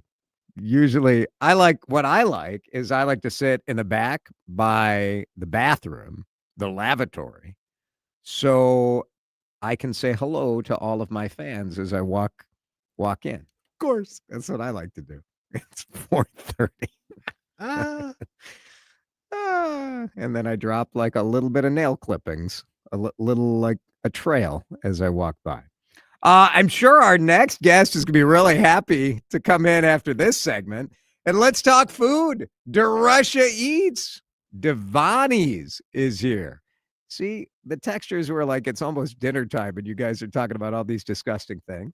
We know. And that's why we're changing the subject in just a minute here on Drive Time. You're listening to Drive Time with DeRusha on News Talk 830 WCCO. Is it too early for binge watching Elf? That's ridiculous. Hey, the holiday season is coming, and this is where Minnesota preps for the season and stays plugged in. This place reminds me of Santa's workshop, except it smells like mushrooms and everyone looks like they want to hurt me. News Talk 830 WCCO. The holidays will be here soon. And whether you've been coming to Thielen Meats and Piers for generations or looking to start a new family tradition, you'll want to put us on your holiday wish list. We're the #1 meat market in Minnesota. We add those melt-in-your-mouth moments to your holiday celebration. High-quality meats that keep our customers coming back for more. That's why we've become a holiday tradition for so many folks. No meals complete without Thielen Meats of Piers. Save big money on new appliances when you shop at Menards. We have an excellent in-stock appliance selection from great brands at the best prices. Ready to take home today. Whether you want new laundry appliances or need upgrades for your kitchen, you'll be sure to find appliances that'll make your life easier. Visit Menards and save big money on appliances today. Plus, check out Menards.com to view all of our great deals happening this week. If you tried to sell your home this year and couldn't, you don't want history to repeat itself in 2026. Homes don't sell when real estate agents don't price them correctly. And when there isn't enough marketing, you need to let my friend, the Good Neighbor agent, John Schuster, help you. It's Vanita here. He's an expert at both. You can find out what your home is worth on his website, johnschustergroup.com. Type in your address and you'll find out in seconds. As for marketing, John reaches thousands of potential buyers every day. It helps him routinely sell houses faster. He helped Rick and Nancy. They didn't know what to expect. They tried selling with different agents first and had a bad experience. Their home sat on the market for over a year. Then they had John's marketing system on their side. Rick and Nancy were so happy. Schuster found them a buyer. He can do that for you too. Contact John today. JohnSchusterGroup.com. Buy a home, sell a home, we'll get you moving. JohnSchusterGroup.com. Terms and conditions may apply. When equipment breaks down and operations come to a halt, every single second counts. So why is your maintenance team spending 60% of their time doing anything but turning wrenches? MaintainX is the AI-powered maintenance and asset management system that helps your team get back to actually fixing breakdowns. No more searching for manuals. No more hunting down parts. No more drowning in paperwork. With MaintainX, your team can access manuals from anywhere, create new procedures in minutes, and turn voice notes into clear and complete work order feedback. What used to take hours now only takes minutes. Keep your operations moving, not your paperwork. Join over 11,000 maintenance teams that are already fixing more and filing less. Try MaintainX for free today. Go to maintainx.com/AI. That's maintain and the letter x.com/AI. Imagine placing an investment or trade without fear. Knowing that big institutions have taken the same trade as you, pushing the price higher, which only they can do. You get to ride the wave of institutional demand. If not, your plan will protect you from the downside. This is how our students are taught to invest in trade. Right now, you can sign up for a free investing class where we'll outline our strategy for following the smart money. Text investing to 210-210. We'll also review strategies for growing a retirement portfolio, how professionals profit when stocks are falling, and how to protect your investments against inflation. With a 25-year history, local classrooms, and one-on-one support, you're not alone. And now it's your turn. Sign up for a free investing class today. Text investing to 210-210 or go to learnwithota.com.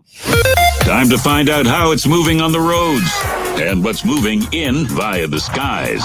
This is traffic and weather together on CCO, starting with a check of the commute. Traffic is brought to you by American Rare Coin and Collectibles. Find them at AmericanRareCoinandCollectibles.com. Highway 10 westbound, there's an accident being reported at 694 and Pryor Avenue. Actually, the eastbound side of 10 is locked up also all the way to where the 35s meet there. 35W northbound, there's a crash between County Road D and County Road 88. That's up in New Brighton. If you've inherited valuable coins, gold, silver, or jewelry, where do you turn? American Rare Coin and Collectibles. For over 30 years, American Rare Coin has been purchasing valuable coin and precious metal collections with honesty, transparency, and immediate payment. AmericanRareCoinandCollectibles.com. That's traffic. I'm Darren Kmeyer on News Talk 830 WCCO. Get the perfect holiday gift. Chanhassen Dinner Theater's gift cards never expire and can be used for any show. White Christmas, the concert series, Stevie Ray's Comedy Cabaret, or coming soon, the high-rolling musical spectacular Guys and Dolls. Visit chanhassendt.com. Now, the latest conditions and the outlook for the next few days with your CCO forecast. All right, forecast brought to you by Chanhassen Dinner Theater. Get the perfect gift at chanhassendt.com. Here is CS Chris Schaefer.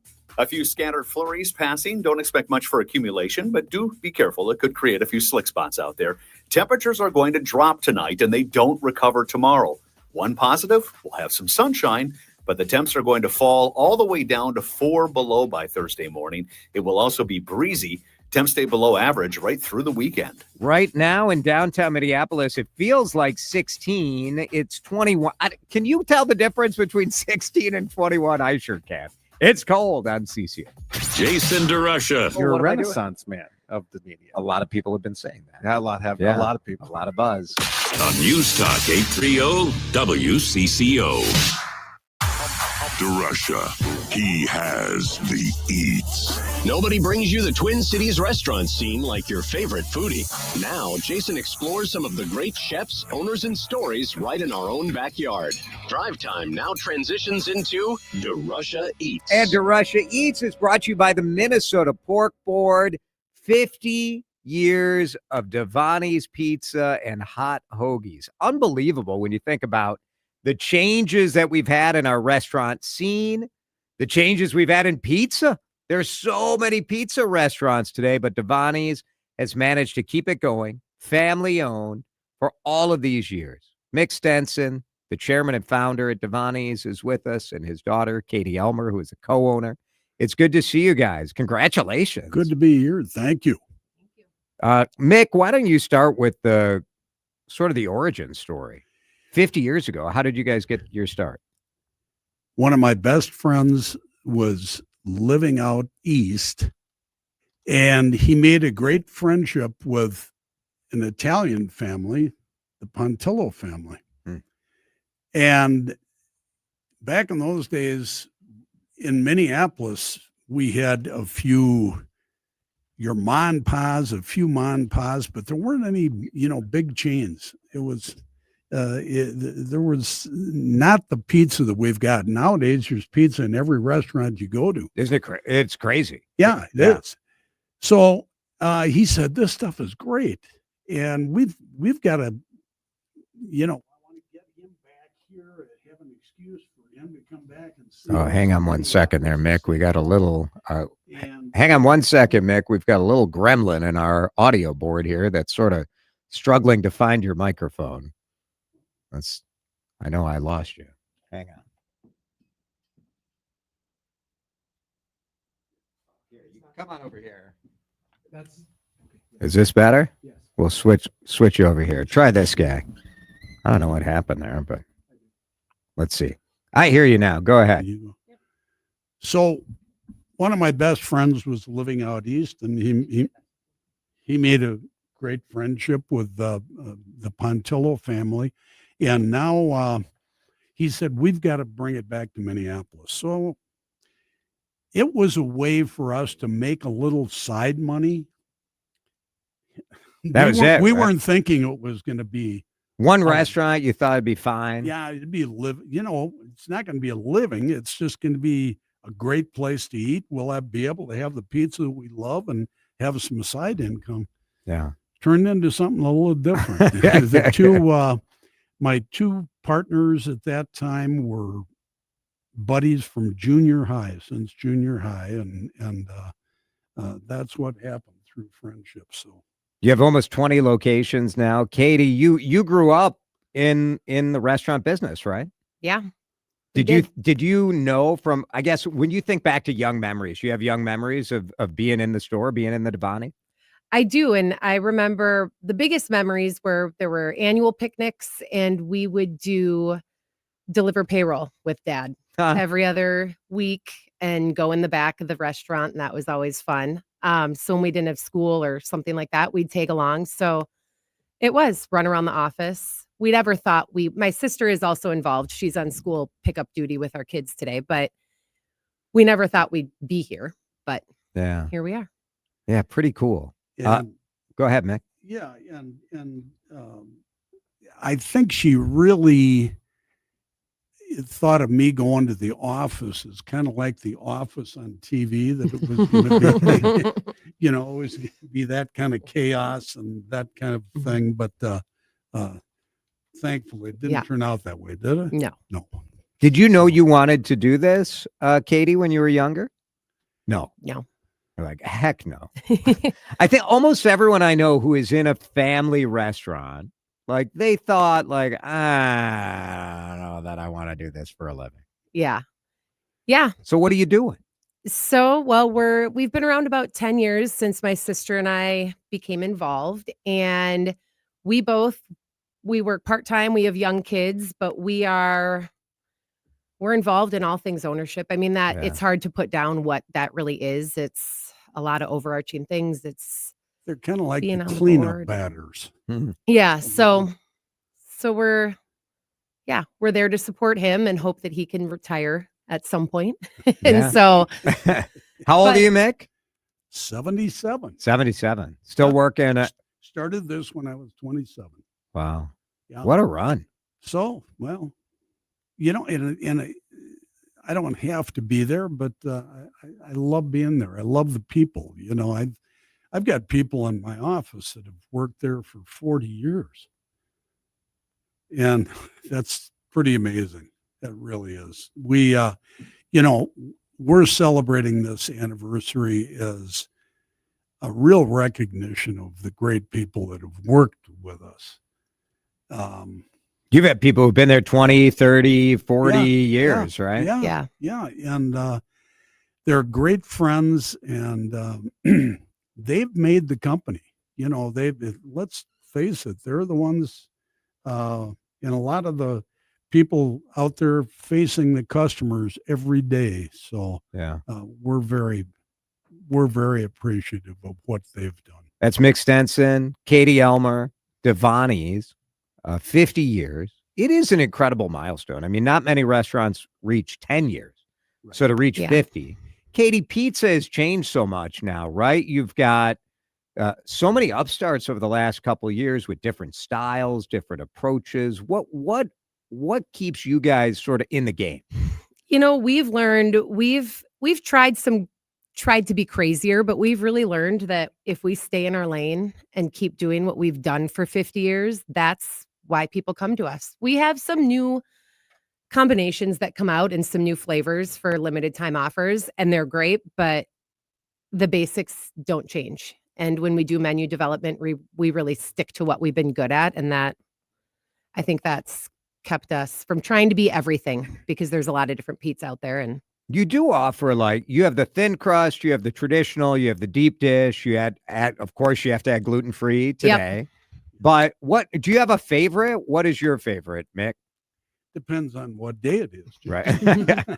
You both look pretty skinny for being in the pizza business, well, I have to say. You know, I actually put on a few lately, but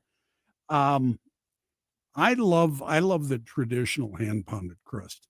But you've got to splurge and have the deep dish every once in a while. Yeah. I mean, it's a terrific pizza. Back in that came around maybe 25 years ago. I lose track of those things, but deep dish got to be a big thing. And we saw the restaurants in Chicago, and you'd go in and wait an hour for the dough to proof and everything. We said there's got to be a better way to do this. So we have a bakery. I didn't mention that. We bought our baker, actually, who is retiring, and we're making the crusts at the bakery for the deep dish, and it's a much lighter crust. It's not as heavy a crust as you get in Chicago, but it's got garlic butter on it, and it's got a light bite to it, and it's a wonderful pizza.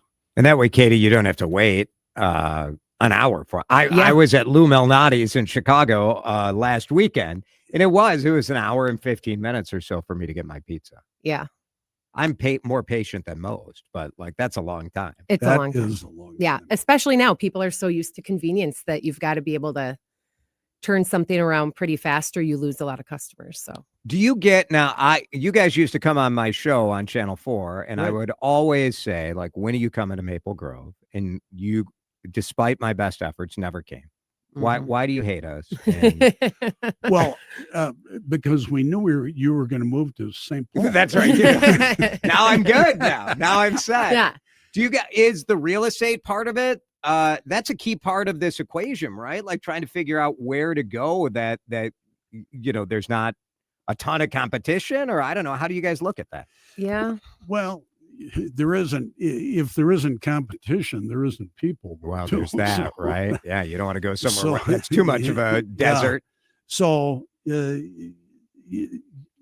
when we choose a location, we have to look at the ability to deliver now. When we started the business, remember, 100% of our business was in-house, unless they came in and carried it out. There was no delivery back in 1975. Sure.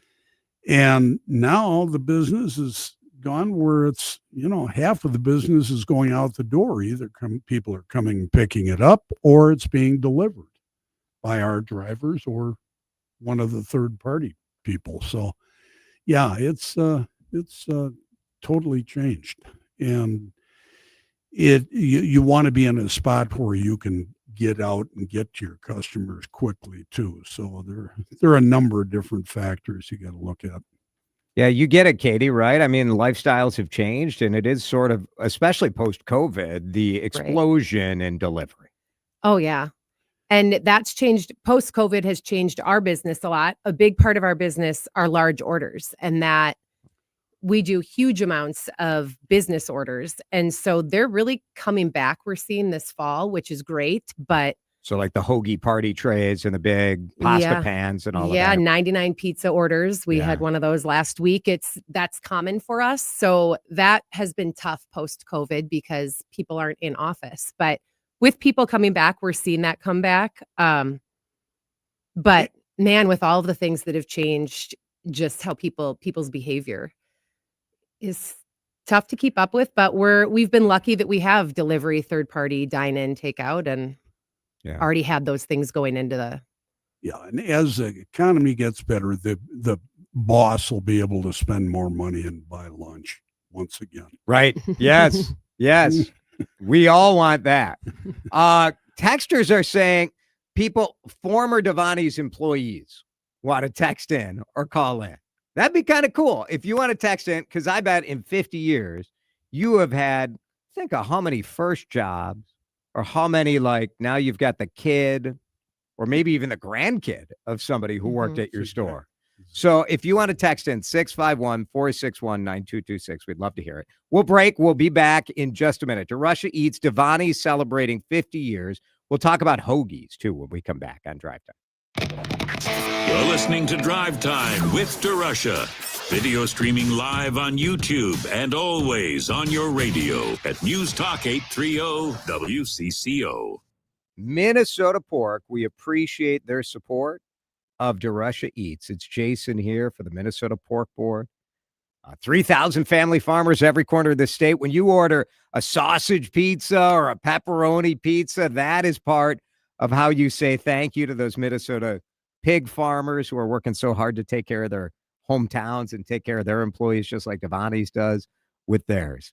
If you are looking for quick and easy dinner, now obviously pizza is always a good option, but tastewhatporkcando.com is a website that has all sorts of recipe ideas. And I love how the National Pork Board has sort of put this together because you can filter the recipe by your cooking method. So Alyssa and I were making dinner last night. We're like, it's a little, do we want to go use the grill?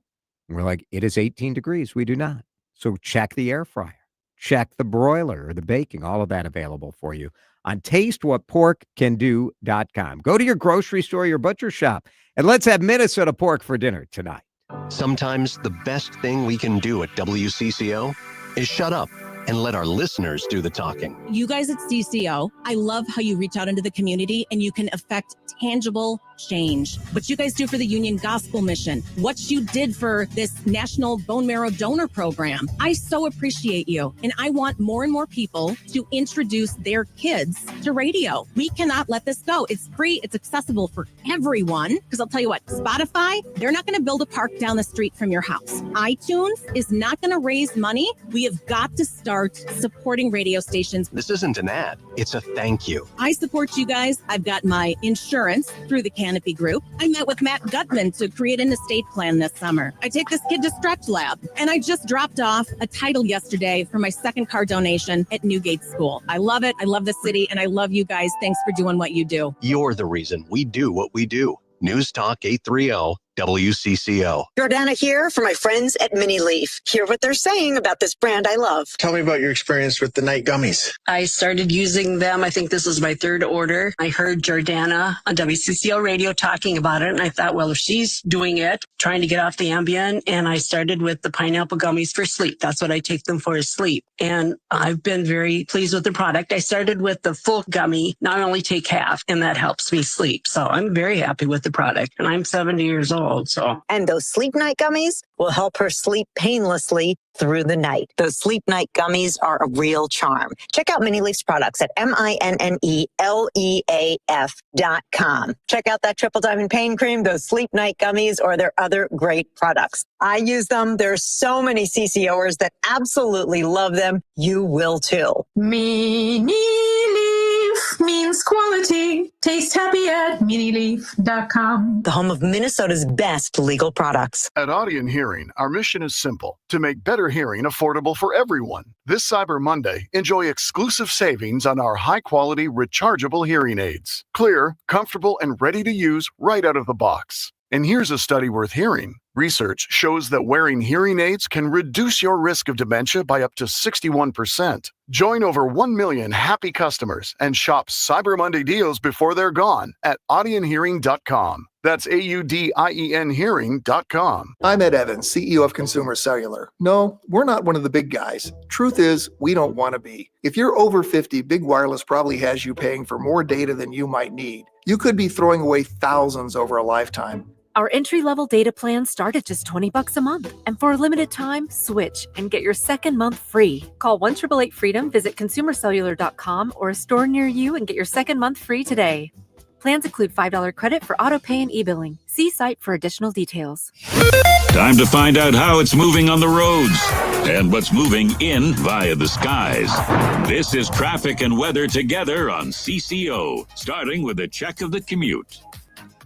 Things are slow all around the metro during the heart of the rush hour here. Highway 10 westbound, there's an accident being reported at 694 and Pryor Avenue. That's up in Arden Hills. 62 eastbound, there's a crash at Delaware Avenue and Sunfish Lake. Things are slow all around. That's traffic. I'm Darren Kmeyer, News Talk 830 WCCO. If you want the best Connecticut drinking water system, this is the time to reach out to Aquarius Home Services. How about saving up to 25% on a new system? I've been an owner for decades. You'll love it. Don't hesitate. AquariusHomeservices.com. Now, the latest conditions and the outlook for the next few days with your CCO forecast. Very cold. It's going to be 15 or 16 degrees for the next couple of days. Right now, it is 20 on CCO. This is News Talk 830 WCCO. Broadcasting live from the 2026 IIHF World Junior Championship Studio. Single game tickets are on sale now at worldjuniorsmn26.com. 50 years of Davanni's Pizza and hot hoagies. They are celebrating with some kind of founders hoagies named after the original 5 locations, right? That's correct. So the Grand, the Riverside, the Penn, the Lyndale, and the Brooklyn. Now, my friend Blois Olson texted in, and he has often cited his experience working for Davanni's as being kind of a pivotal thing. And he has texted this to me before: care, work hard, have fun. And that was sort of the mantra, right? That was the that is the mantra. Still is. It's that is up in every store. That plaque is up in every store, and it came about because we were trying to find a way to encapsulate what Davanni's was. And it was caring about the customer first and the person that's next to you working, and work hard. Obviously, you got to do in the restaurant business if you're going to satisfy customers, and then you want to have fun at your work. And we had a lot of wonderful people, and Blois was one of them for sure. Texters, I've been with Davanni's for 36 years. It's like family. I met my wife there. Getting to chat with the customers is a big deal, and developing relationships with them. It's pretty cool. Mm-hmm. I wonder, like, how many people met their husband or wife, Kate? Yeah, we've talked about doing a piece on that, just even for us, of all of the family tree. Well, and we've got some families that have had 4 or 5 kids that work for us. You know, it's what's that mean to you guys? Well, it's very gratifying because, you know, when we got into this business, the 2 original founders, we wanted to respect every employee and respect all the people we deal with, and we wanted to listen to them, and that tells me we succeeded. You succeeded. Wife and I have had 5 kids born at U of M Masonic Children's Hospital across the street from Davanni. Shortly after the labor and birth, we get a deep dish pizza from Davanni's. It's our tradition, the Cedar Riverside. I hope they're done. I mean, you can still go back to Davanni's. You don't only have to wait for the birth. Yeah, that's pretty cool too. Being that's so really close cool to the hospital. You think about like how many comforting moments were sort of tough conversation, all of that over a pizza. Right. Oh, there's a reason it's the most popular food in America. I could eat it every day. You do. Nearly. So good. Thank you, guys. Katie Elmer, Mick Stenson at Davanni's. News is next.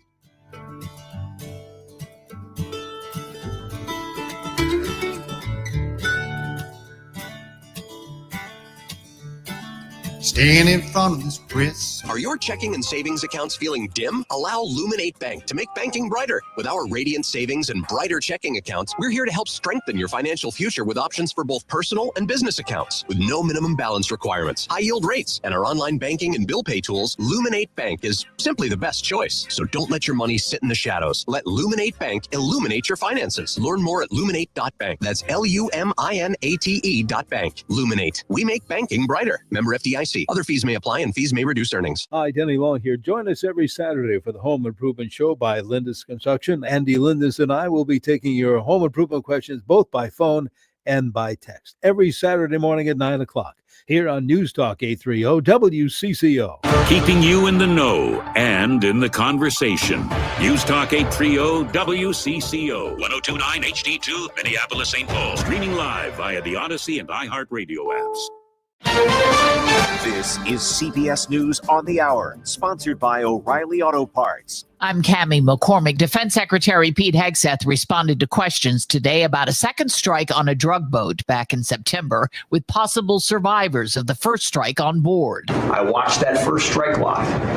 As you can imagine, at the Department of War, we got a lot of things to do. So I didn't stick around for the hour and 2 hours, whatever, where all the sensitive site exploitation digitally occurs. So I moved on to my next meeting. A couple of hours later, I learned that commander had made, which he had the complete authority to do. And by the way, Admiral Bradley made the correct decision to ultimately sink the boat and eliminate the threat. And President Trump was asked again what he knew. I still haven't gotten a lot of information because I rely on Pete.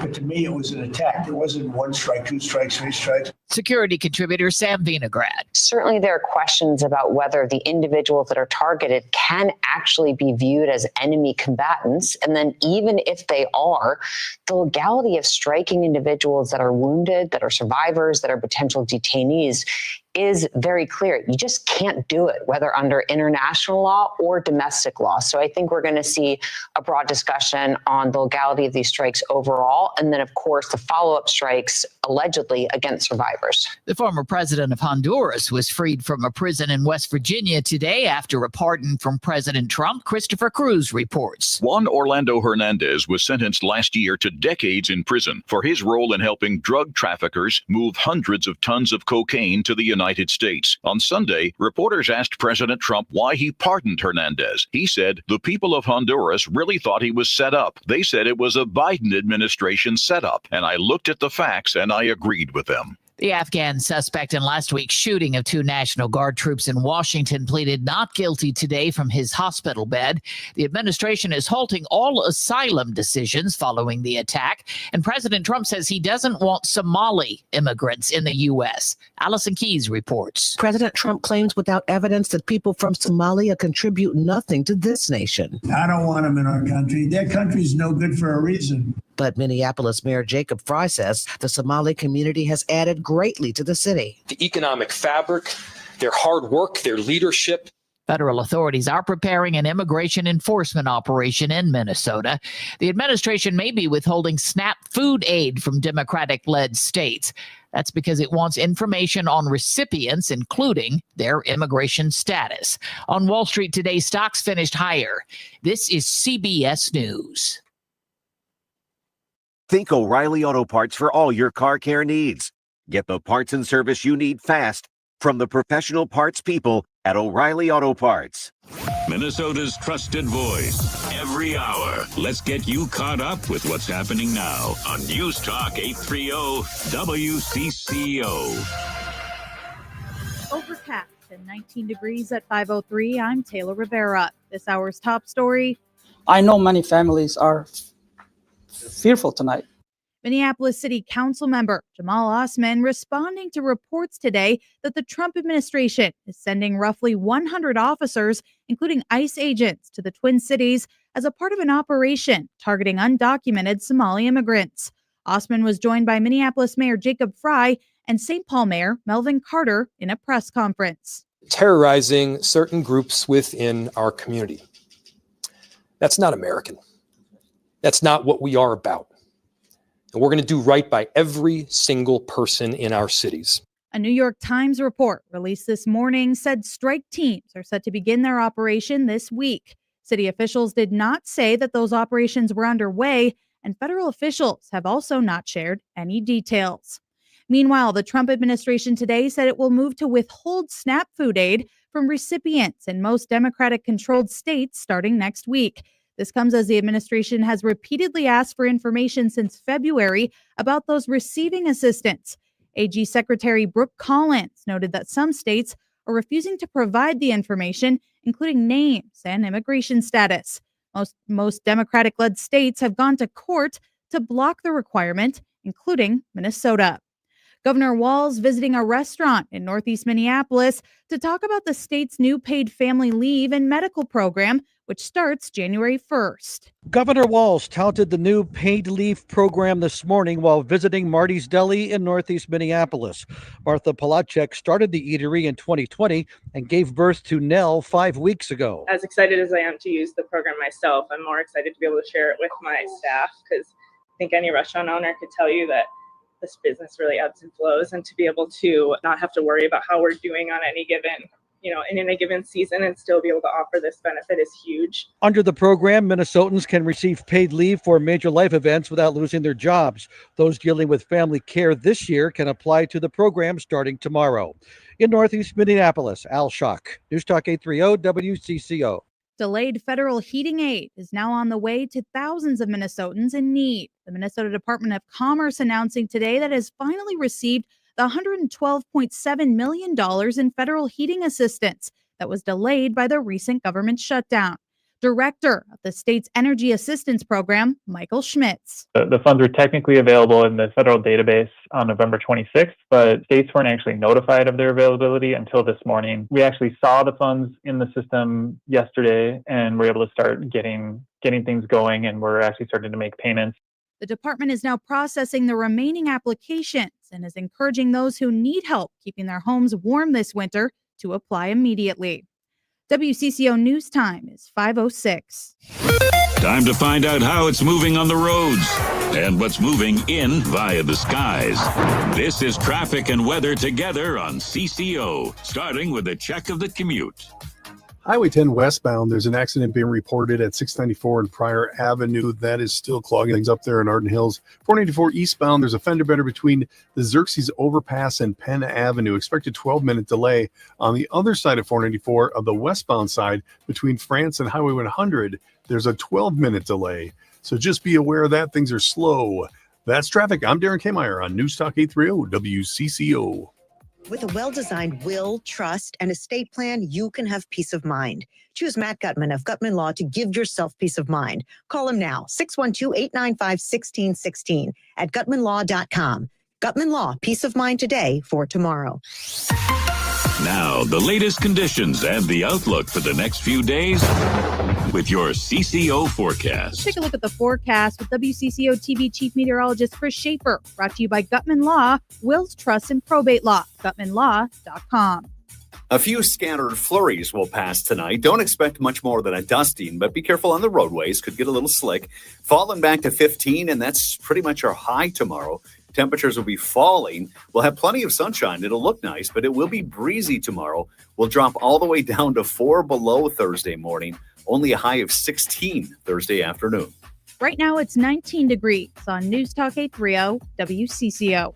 We all hear the radio ads about the IRS. They tell you to be afraid, to be scared, and they try to frighten you into calling. I'm not here to do that. Tax Relief Advocates is different. TRA is here to tell you that if you owe money to the IRS, whether it's $5,000, $50,000, or $500,000, we have a solution. It doesn't matter if you're sitting in your car, at work, or with your kids. No matter where you are, call now. 800-575-9834. Don't lose hope. TRA can eliminate or reduce what you owe to the IRS. Generous programs are now available that can give you a fresh start. Our passion is taxes and helping individuals fix their IRS problems. We have over 1,000 5-star reviews on Google and an A+ with the Better Business Bureau. You don't need to be afraid of the IRS any longer. End your tax nightmare today by visiting us online at tra.com or call 800-575-9834. That's 800-575-9834. Tax Relief Advocates. Real solutions for real people. Your all-access pass to what's happening right now. News Talk 830 WCCO. He knows news. He knows talk. He knows nonsense, too. So get ready for a lot of each. This is Drive Time with DeRusha. Once again, here's Jason DeRusha. Tuesday, December 2nd. Oh, my goodness.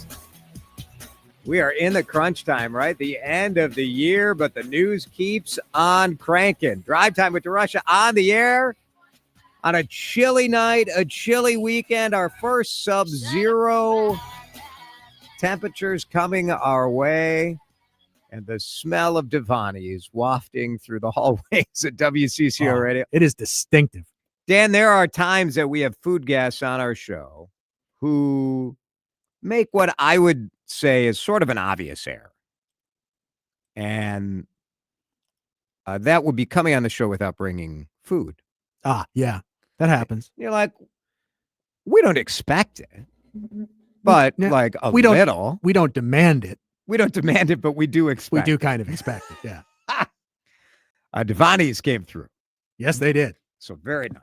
And pretty cool. I don't know, like the wolves have descended on the green room. My friend Andrea texted in and said that she just didn't know all of that history about Davanni's. And because sort of what happens when you become multiple locations and you become a thing and you're a business and you're kind of a local chain is people forget that it really is just a couple of people who had an idea back in the day.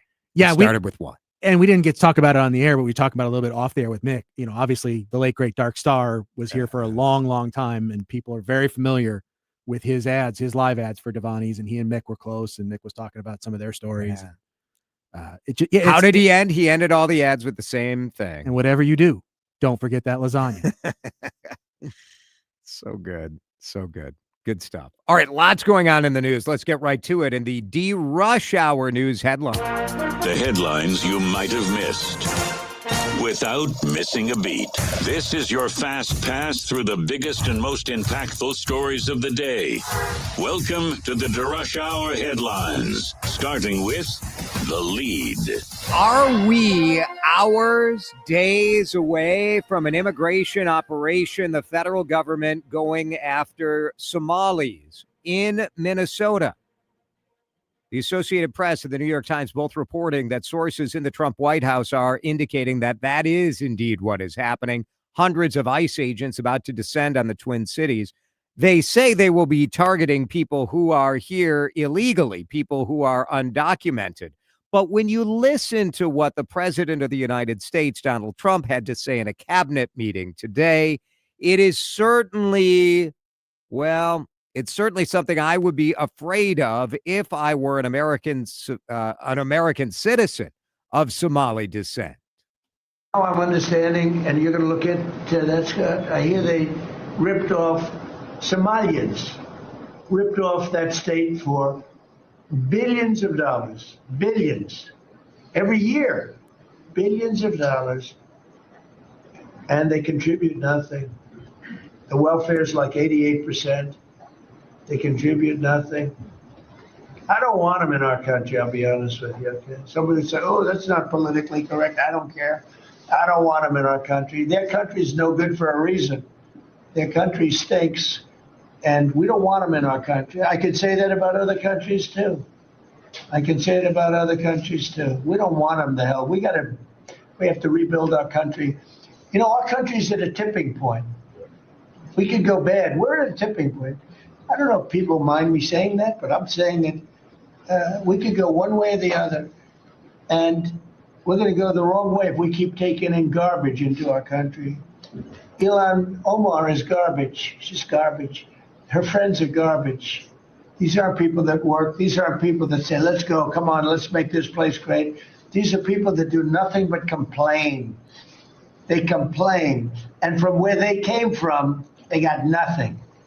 Spokesperson for Ilhan Omar said the Congresswoman thinks the president's obsession with her is unhealthy and hopes he gets help. We spoke with the mayor of Minneapolis, Jacob Frey, in our first hour. You can find that interview wherever you get podcasts. Just search DriveTime with DeRusha. We're on Apple Podcasts. We're on Spotify. We're on Odyssey. But I did ask the mayor about the fact that the governor, especially, but the mayor himself, have been engaged in pretty direct rhetoric against the president of the United States. And whether or not you agree with that rhetoric, the question stands, is this an effective approach? Because Minneapolis and Minnesota are in the crosshairs of this administration. And could there have been a better way to avoid where we're at now? Not today, when the president is calling one of the largest refugee groups, one of the largest settled ethnic groups in Minnesota, garbage, and saying, I want them all to go back, considering the vast majority, I don't know the data, but the mayor and all of the experts in Minnesota are saying the majority of Somalis are American citizens or are here legally. For me, it's sickening to paint an entire group in this way.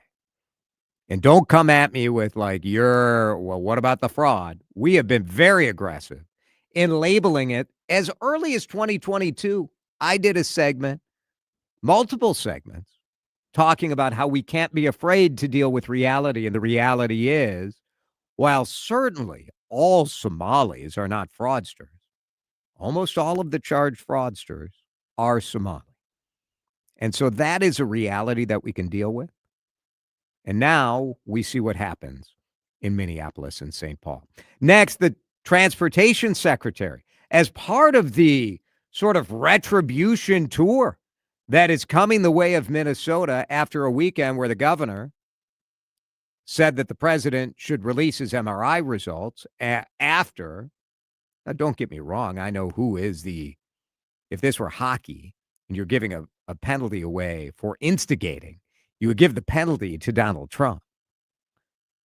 Now the transportation secretary wants to pull funding, federal road funding from Minnesota, saying that, I don't know, a massive number of commercial driver's licenses being issued in Minnesota are not complying with government regulations. The golden age of travel begins with you. Yeah. There's that transportation secretary Duffy who is saying Minnesota would lose $30.4 million if the state doesn't fix the commercial driver's license program and revoke licenses that shouldn't have been issued. Still a lot of questions as to exactly what Minnesota has been doing that the Trump administration says is in violation. Homeless shelters are concerned that this is going to be a very tough winter.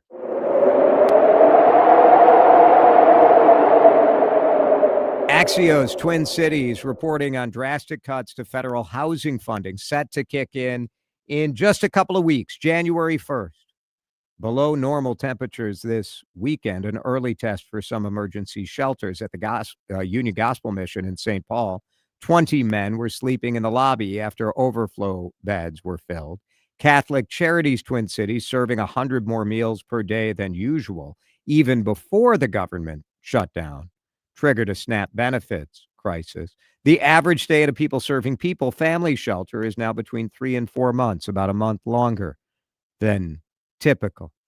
About 3,600 Minnesotans have benefited from some additional federal rules that allowed for spending on permanent supportive housing. What happens to those folks? Lots of concern as the weather turns. But at least you don't live in San Francisco, right? Or maybe you wish you did. San Francisco, the city attorney there, is suing ultra-processed food companies. We had an agreement, remember? An oral contract. I'll sue. How about that? The San Francisco city attorney filed the very first government lawsuit against 10 different corporations that make, Slim Jim meat sticks, Cool Ranch Doritos. This is a rare issue where the liberal leaders in San Francisco are lined up exactly with that Make America Healthy Again mantra of the Trump administration. City attorney's office in San Francisco did win when they sued tobacco companies. They sued lead paint manufacturers. They've sued opioid manufacturers. So this is something they've done before. But if you look at what is ultra-processed food, it's most food at the grocery store. Coca-Cola, Pepsi, Kraft Heinz, which makes Lunchable and Kool-Aid's, Post Holdings based here in Minnesota, General Mills based here in Minnesota, Mondelez, which makes Oreos and Chips Ahoy, Nestle, Kellogg, Mars, ConAgra. The trade group that represents those manufacturers say they're working to introduce products with more protein and fiber, less sugar, no synthetic dyes. How you exactly define ultra-processed foods is certainly going to be a focus of the lawsuit because, again, does that include everything? No doubt obesity is a problem in America, but ultra-processed foods comprise 70% of our food supply. Is that today's tobacco? We'll see. We'll see. That is the lead. In just a minute, news from the Stillwater prison. You know that the legislature mandated that the prison in Stillwater be shut down. Well, in the couple of years it has left, that prison is experimenting with a new model that has some inmates raising herb farms and others operating a tattoo parlor. It's pretty cool, I think. We'll talk about it in just a minute. This is Drive Time with DeRusha on News Talk 830 WCCO. All right, I want you to check out my Facebook and my Instagram pages. So on Facebook, just search Jason DeRusha, same bit on Instagram. Because there you will see J.H. and Sons in action. It's Jason here for the good people of J.H. and Sons who outfitted me for a fashion show fundraiser for the University of Minnesota Children's Hospital. Now, the overcoat that I am wearing is absolutely beautiful. And that is just what J.H. and Sons is all about. Well, not that picture. If you're watching on Facebook, that's an old one. Casual clothing, they've got it. Beautiful suits, absolutely. The team at J.H. & Sons right now is in New York City, shopping all of the new brands. A couple brands that I love are about to come to the Galleria in Edina. The benefit for you is you're getting the best fashion, you're getting the best fabrics, you're getting unique styles that fit your lifestyle. So go see my friends. Go to the best. J.H. & Sons. They're at the Galleria. You can sign up for their email list because they got a holiday party coming in 2 weeks, and I want you to be there. jhandsons.com. A KFC tale in the pursuit of flavor. The holidays were tricky for the Colonel. He loved people, but he also loved peace and quiet. So he cooked up KFC's $4.99 chicken pot pie. Warm, flaky, with savory sauce and vegetables. It's a tender chicken-filled excuse to get some time to yourself and step away from decking the halls, whatever that means. The Colonel lived so we could chicken. KFC's Chicken Pot Pie. The best $4.99 you'll spend this season. Prices and participation may vary while supplies last. Taxes, tips, and fees extra. Selling your home, it's one of the biggest financial decisions you'll ever make. You could go it alone, trying to navigate market trends, determine fair pricing, and tackle tricky negotiations on your own. You could second-guess every decision, wondering if you're doing it right. Then there's the showings, the offers, and the mountain of paperwork. Or you could work with the expertise of a realtor, here to guide and help protect as you make your next big move. Realtors are members of the National Association of Realtors. Right by you. Hey, Minnesota fans, it's Benita. I'm out at the Verizon store in Burnsville, located at 921 County Road 42 West, Suite A, until 5 o'clock today. Come say hi, talk football, and show your Minnesota pride. Plus, you could win great prizes while you're here. Don't miss the fun. Join us today until 5 at the Verizon store in Burnsville. 921 County Road 42 West, Suite A. We'll be here until 5. Hope to see you. Attention all dog owners. If you have ever listened to the radio or TV for any length of time, you've probably heard of America's #1 dog supplement, Rough Greens. Greetings, naturopathy Dr. Dennis Black, Amazon best-selling author and founder of Rough Greens here. And if your dog suffers from bad breath, itchy skin, licking paws, joint pain, or low energy, the truth is their food is probably to blame. You see, all commercial dog food is dead food. That's why I created Rough Greens. One daily scoop gives your pup the live vitamins, omega oils, probiotics, and enzymes that will bring their food back to life. Don't believe me? Let your dog try it before you buy it. I'll send you a free Jumpstart trial bag, risk-free. You just cover the shipping. Go to roughgreens.com. That's RUFFgreens.com. Use discount code NEWS. Don't wait. Give your dog the gift of vibrant health. Order now. It'll be at your house in a few days. Go to roughgreens.com. That's RUFFgreens.com. Discount code NEWS for your free Jumpstart trial bag today. Rough Green. We make any dog food better. This is Drive Time with DeRusha on News Talk 830 WCCO. In-depth DeRush Hour News Headlines continues with an in-depth conversation with the commissioner of the Department of Corrections in Minnesota, Paul Schnell. The conversation over the Stillwater prison. The prison will close by 2029, but inmates are saying it feels transformed. They have done something new in the prison, offering inmates more freedom, but also more responsibility, and early results seem very promising. Paul is with us on the John Schuster Coldwell Banker Hotline. Tell us how this idea, this new housing model, all got started. Well, I think it came about because first and foremost, as we looked at what was happening in Europe, which has really been a model for, across the globe for what's happening in corrections. And that is, how do you start to work with people and treat them more as neighbors and have expectations that go along with that. And that's what we began to look at and what was happening in other states across the United States. And this just opened up an opportunity to say, let's give this a try. It's called an earned living unit. So how does this work? How do you get the right to be able to be in this unit that gives you maybe more responsibility, but more freedom as well? Absolutely. I think first and foremost, we required people to apply. They had to have a demonstrated track record of both positive pro-social behavior over a long period of time. The staff had to concur that they were the right people to be in those units. And that was really the crux of it. The core of it was that we wanted people who were similarly situated in terms of wanting transformation and change and to be in a positive living environment. So what kind of stuff are people doing in this new earned living unit?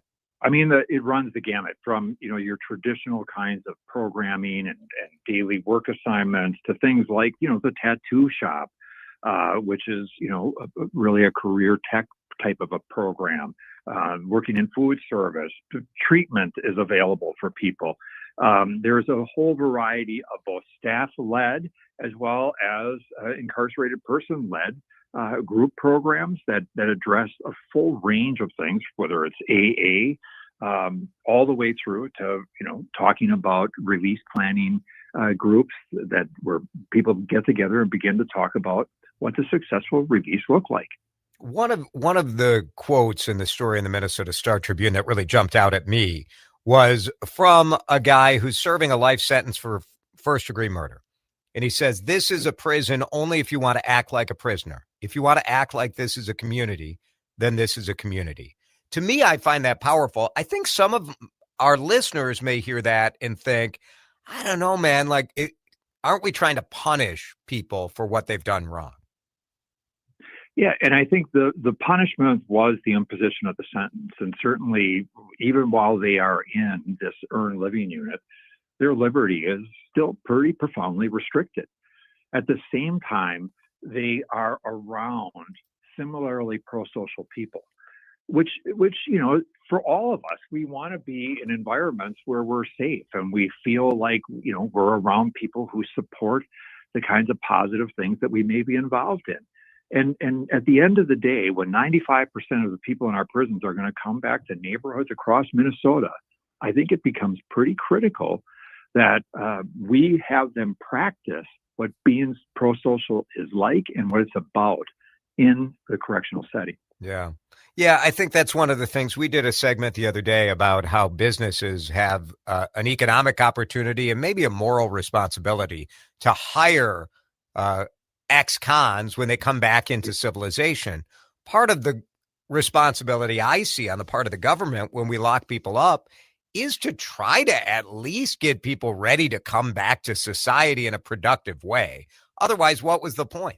Yeah, I mean, let's not forget, Jason, that if we can impact reoffending, reduce it by 2, 3, 5, 8, 10%, that has massive implications, both economically, but also socially, that, these people are active participants in the community, and that's in our collective best interest. No major issues, no fights, no huge problems in the 2 months since this has been going?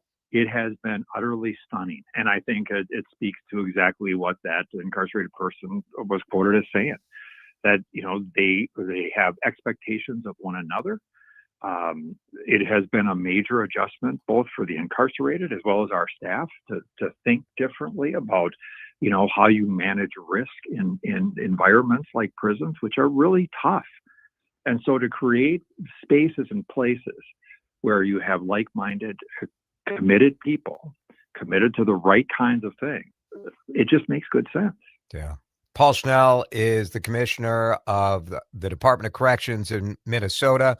When it looks, can you update us on the winding down of the Stillwater prison? How are things going on that process? It's we have implemented phase 1 of this, and that's, that is both a budgetary kind of benchmark, as well as, programmatic and population reduction, and that's fully in place.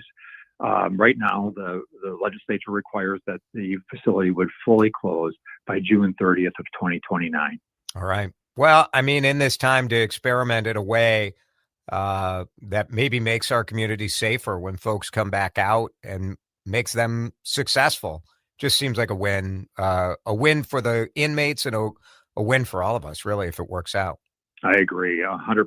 And we're planning even around how do we expand the use of these ELUs across the system, in part to be able to manage a transition for when Stillwater actually does come to close. Yeah.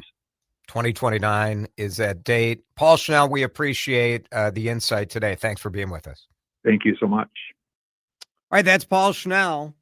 Pretty cool stuff going on as we want people to get back into society.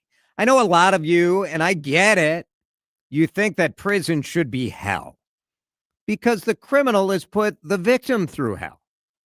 But the reality is we need to get people into a shape that they at least have a chance of being a contributing member to society when they come out.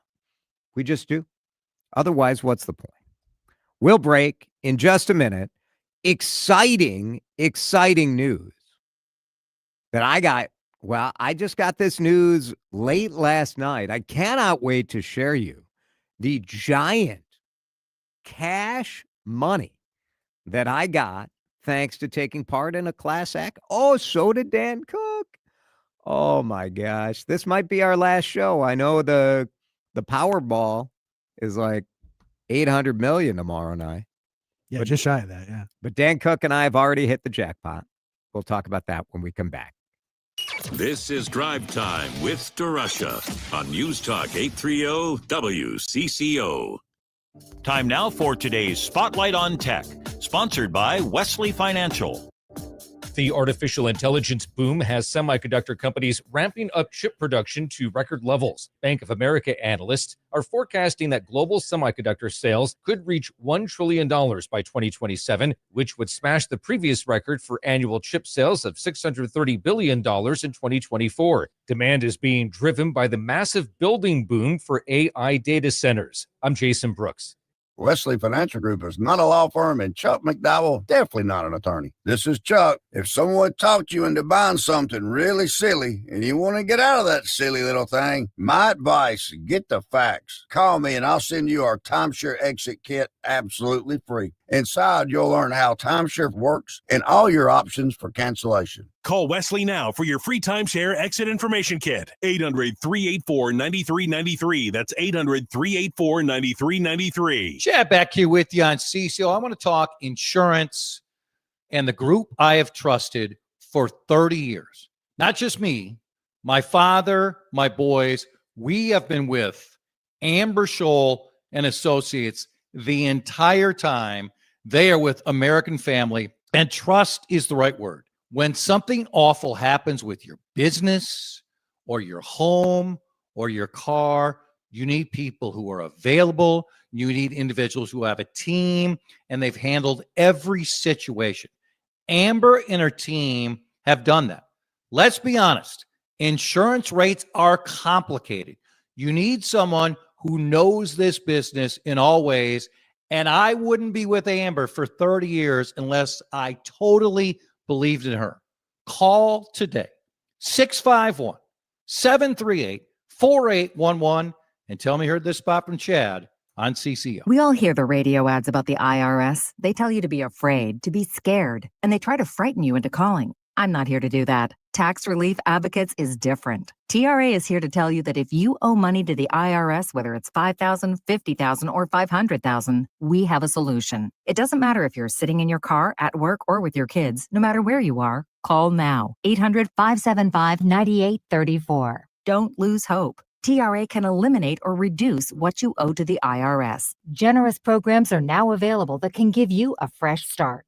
Our passion is taxes and helping individuals fix their IRS problems. We have over 1,000 5-star reviews on Google and an A+ with the Better Business Bureau. You don't need to be afraid of the IRS any longer. End your tax nightmare today by visiting us online at tra.com or call 800-575-9834. That's 800-575-9834. Tax Relief Advocates. Real solutions for real people. Time to find out how it's moving on the roads and what's moving in via the skies. This is traffic and weather together on CCO, starting with a check of the commute.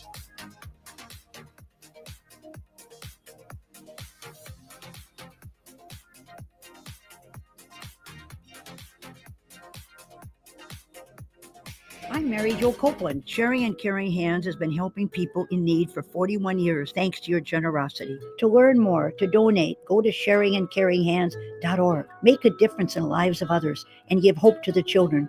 May God bless you all. Now, the latest conditions and the outlook for the next few days with your CCO forecast. Oh, it's cold. I don't know what else Chris Schaefer could have to say. Sharing and Caring Hands would like you to listen, though. A few scattered flurries passing. Don't expect much for accumulation, but do be careful. It could create a few slick spots out there. Temperatures are going to drop tonight, and they don't recover tomorrow. One positive, we'll have some sunshine, but the temps are going to fall all the way down to 4 below by Thursday morning. It will also be breezy. Temps stay below average right through the weekend. Oh, got to hit that button, and then you can hear me. Right now, there is some light snow all throughout the Twin Cities, especially the south, like south of Shakopee, Faribault, you're seeing some light snow and 18 degrees. Let's get you up to date on the traffic now. Here's our friend Darren Kmeyer. Darren? 35E northbound, there's an accident at Pennsylvania Avenue and Maryland Avenue. Expect some delays. 494 eastbound, there's a crash between the Xerxes overpass and Penn Avenue. Expect about a 13-minute delay over there. 35W north from Crosstown all the way to 94 is crawling, so be ready to be on the brakes. That's a look at the roads. I'm Darren Kmeyer, News Talk 830 WCCO. You're listening to Drive Time with DeRusha. Good gig. That is a good gig. On News Talk 830 WCCO.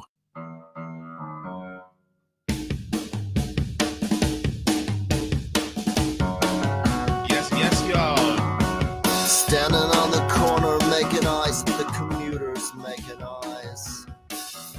Yes, y'all. It's a good song right there. All right, Drive Time with DeRusha. My name is Jason, and I sometimes like applying for class action lawsuit settlements. Dan? I mean, who doesn't? You get the email, and it looks like you have that moment, right, where you have to decide, is this a scam or not? But I had a stretch a couple of months ago where I was getting all of these. And it's a little like playing it's like playing the lottery, right? You're going to apply for this thing, and like the lawyers get a little, like they get a little on your case about it, right? Oh, you didn't apply yet. We really like to see you. We don't want you to give up your rights. When I saw there was a TikTok data privacy situation, I thought, oh, let's go. Like, do I believe that TikTok has not done a good job with my data? I assumed. I mean, I don't know how much of a lawsuit settlement I deserve because I got involved in TikTok fully expecting that the Chinese government would know that I like watching. Well, they know what I like watching. They know what Dan likes watching. Dan is a sicko, by the way, what he likes watching on TikTok. Mostly astronomy and dad jokes. That's what they call it these days. The Big Dipper. Yeah. Orion. I've watched those videos too. The supermoon.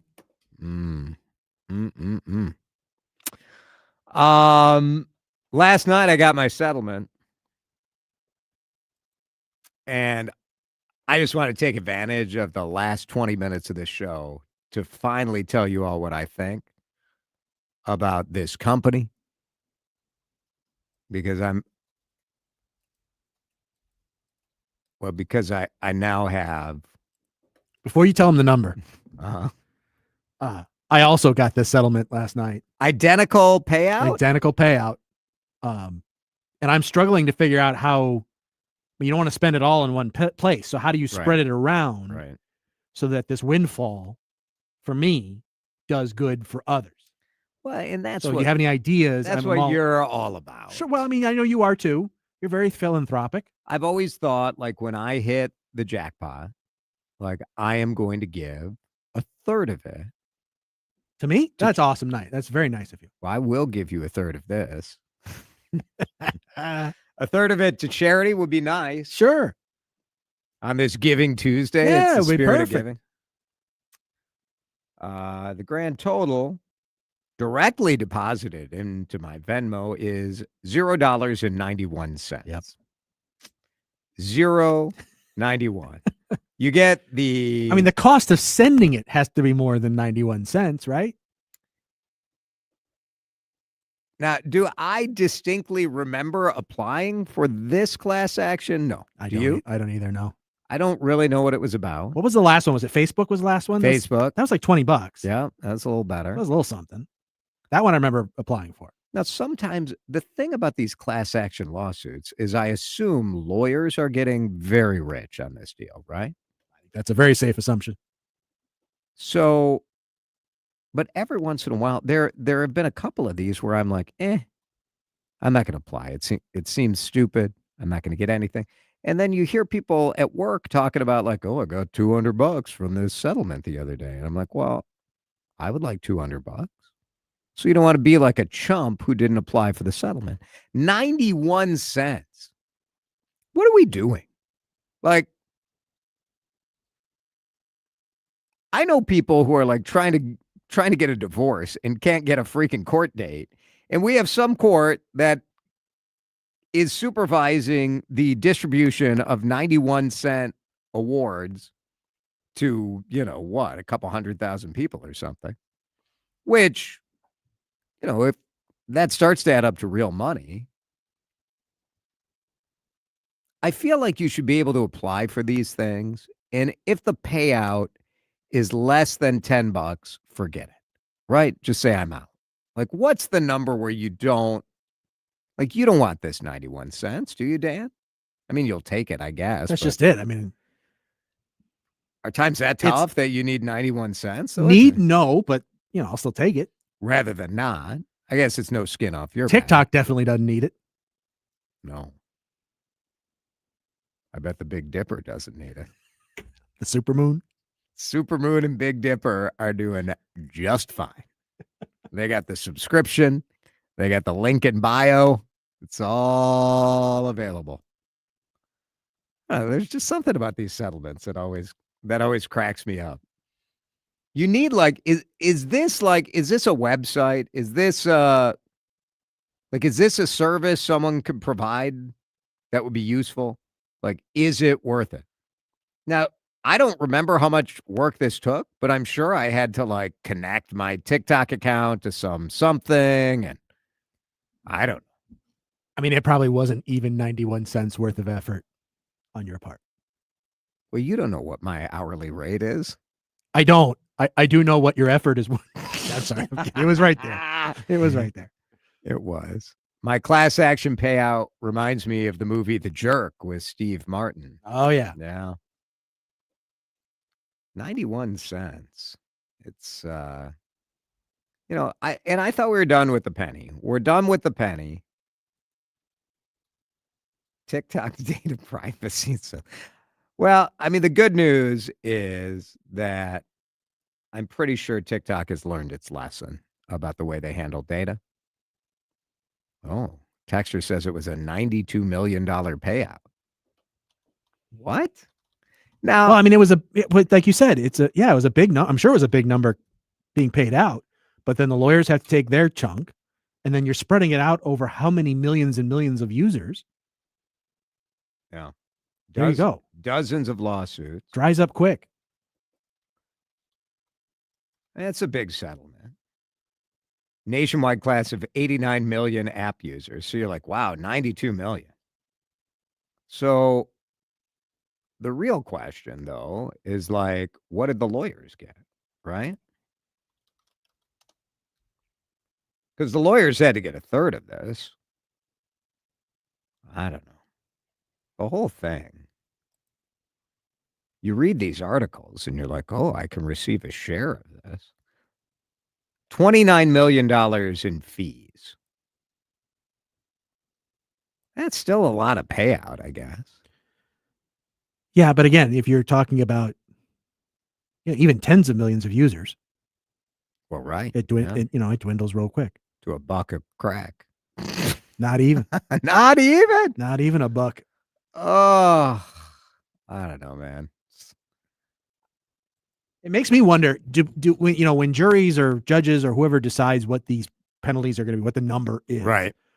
Are they doing that math? Are they saying at the end of this, they are, right? Did they know when they ruled 92 million or whatever it is that we were going to be getting Venmo'd 91 cents? Because if they did, Then it's really annoying. It's kind of, screw you, Judge. What do you think about this $45 fee for travelers with no real ID? Are you in Minnesota? We are one of the worst states in the country when it comes to real ID. Is this going to get you to get the real ID? 651-461-9226. Drive time back in just a minute. You're listening to Drive Time with DeRusha on News Talk 830 WCCO. It is almost that time of year where everybody says, oh, I got that New Year resolution. Oh, I'm finally going to do it. I'm finally going to do it. I have an idea for you that is going to change your life. It's Jason for Livia Weight Control Center. And this is the idea. What if you made tonight your New Year's resolution night? What if you said right now, I want to get started so I'm not there with every other chump who's trying to figure things out on January 2nd? What if you took advantage of holiday savings that are in effect right now? GLP-1s are just $99. As low as $99. This is unbelievable. Livia's got their award-winning nutrition programs, expert medical support and coaching in clinic or virtual. The reality is I had my life change thanks to Livia Weight Control Centers and that coaching. I lost 45 pounds and I've kept it off for almost 3 years. I hit my goal on Christmas Day. I was actively losing weight on Livia all through December, and it was great. You can do it too. Call 855-GO-LIVIA or get to the website, livia.com. $99 per month on GLP-1s. Oh, my goodness. Unbelievable price. So get on there. Get to Livia. Tell them you heard Jason's story. That offer ends soon. So get to livia.com today. Welcome, everyone, to Texters Anonymous. Let's start with the introductions. Hi, I'm Dave, and I texted Chad's show 6 times during one segment. Hi, Dave. I swore I'd stop texting during DeRusha, but then he said something about the governor, and I just... It's okay, Lisa. We've all been there. I didn't even mean to text today. The talk and text line just called to me. Yeah, I get it. If you can't stop listening or texting, you're not alone. You're just one of the many Minnesotans who are highly addicted. Okay, who texted during the meeting? The first step is, of course, admitting that you love it. The second step is getting others hooked, too. News Talk 830 WCCO. Hey, I'm Mike Slater. My dad passed away at the age of 63. It's out of nowhere. Had a stroke. Super hard, obviously, for the whole family, but my dad had life insurance. This is why I have life insurance for my family, for my wife and 4 kids. And the best place to get life insurance is ethos.com. because you can do it in 10 minutes. And there's no medical exam and no blood test, just a few health questions. Get life insurance in 10 minutes so your family is protected. Ethos, ETHOS, ethos.com/life. Wesley Financial Group is not a law firm, and Chuck McDowell, definitely not an attorney. This is Chuck. Do you feel stupid for buying a timeshare? Don't. It's not your fault. You were most likely told you could rent it, and it was a great financial investment. And the deal was available today only. If this happened to you, contact your resort or Wesley Financial Group for help today. Call Wesley now for your free exit information kit. 800-242-3131. 800-242-3131. You know your customers. Ralph likes his coffee black on Fridays, but Mondays he takes a little cream. Jennifer comes in every 3 years when her lease is up to get the newer and better model. And for some reason, pepperoni pizza sells like crazy on Friday nights. Who knew? At Odyssey, we have the expertise to get your media plan done right. With ads like you're hearing right now, to targeted social media campaigns, search engine optimization, and location-based advertising. Advertise with Odyssey and help us grow your business. Visit ads.odyssey.com. Time to find out how it's moving on the roads and what's moving in via the skies. This is traffic and weather together on CCO, starting with a check of the commute. Still have that accident on 35E northbound at Pennsylvania Avenue and Maryland Avenue. 494 eastbound, there's a crash between the Xerxes Overpass and Penn Avenue. Expect about a 15-minute delay over there. 694 eastbound, there's a problem on the shoulder at Silver Lake Road, right between there and Long Lake Road. That's up in New Brighton. That's a look at your traffic. I'm Darren Kmeyer, News Talk 830 WCCO. Now, the latest conditions and the outlook for the next few days with your CCO forecast. All right, CCO forecast brought to you last hour by Aquarius Home Services. Tonight, scattered flurries, low of 15. Tomorrow, we only get up to 15. You'll wake up, it'll be below 0. Same deal Thursday. A few rounds of flurries Friday and Saturday. It's going to be below average through the weekend. It should be 34 will be the average high this time of year. Right now, it's 19 on CCO. This is News Talk 830 WCCO. Broadcasting live from the 2026 IIHF World Junior Championship Studio. Single game tickets are on sale now at worldjuniorsmn26.com.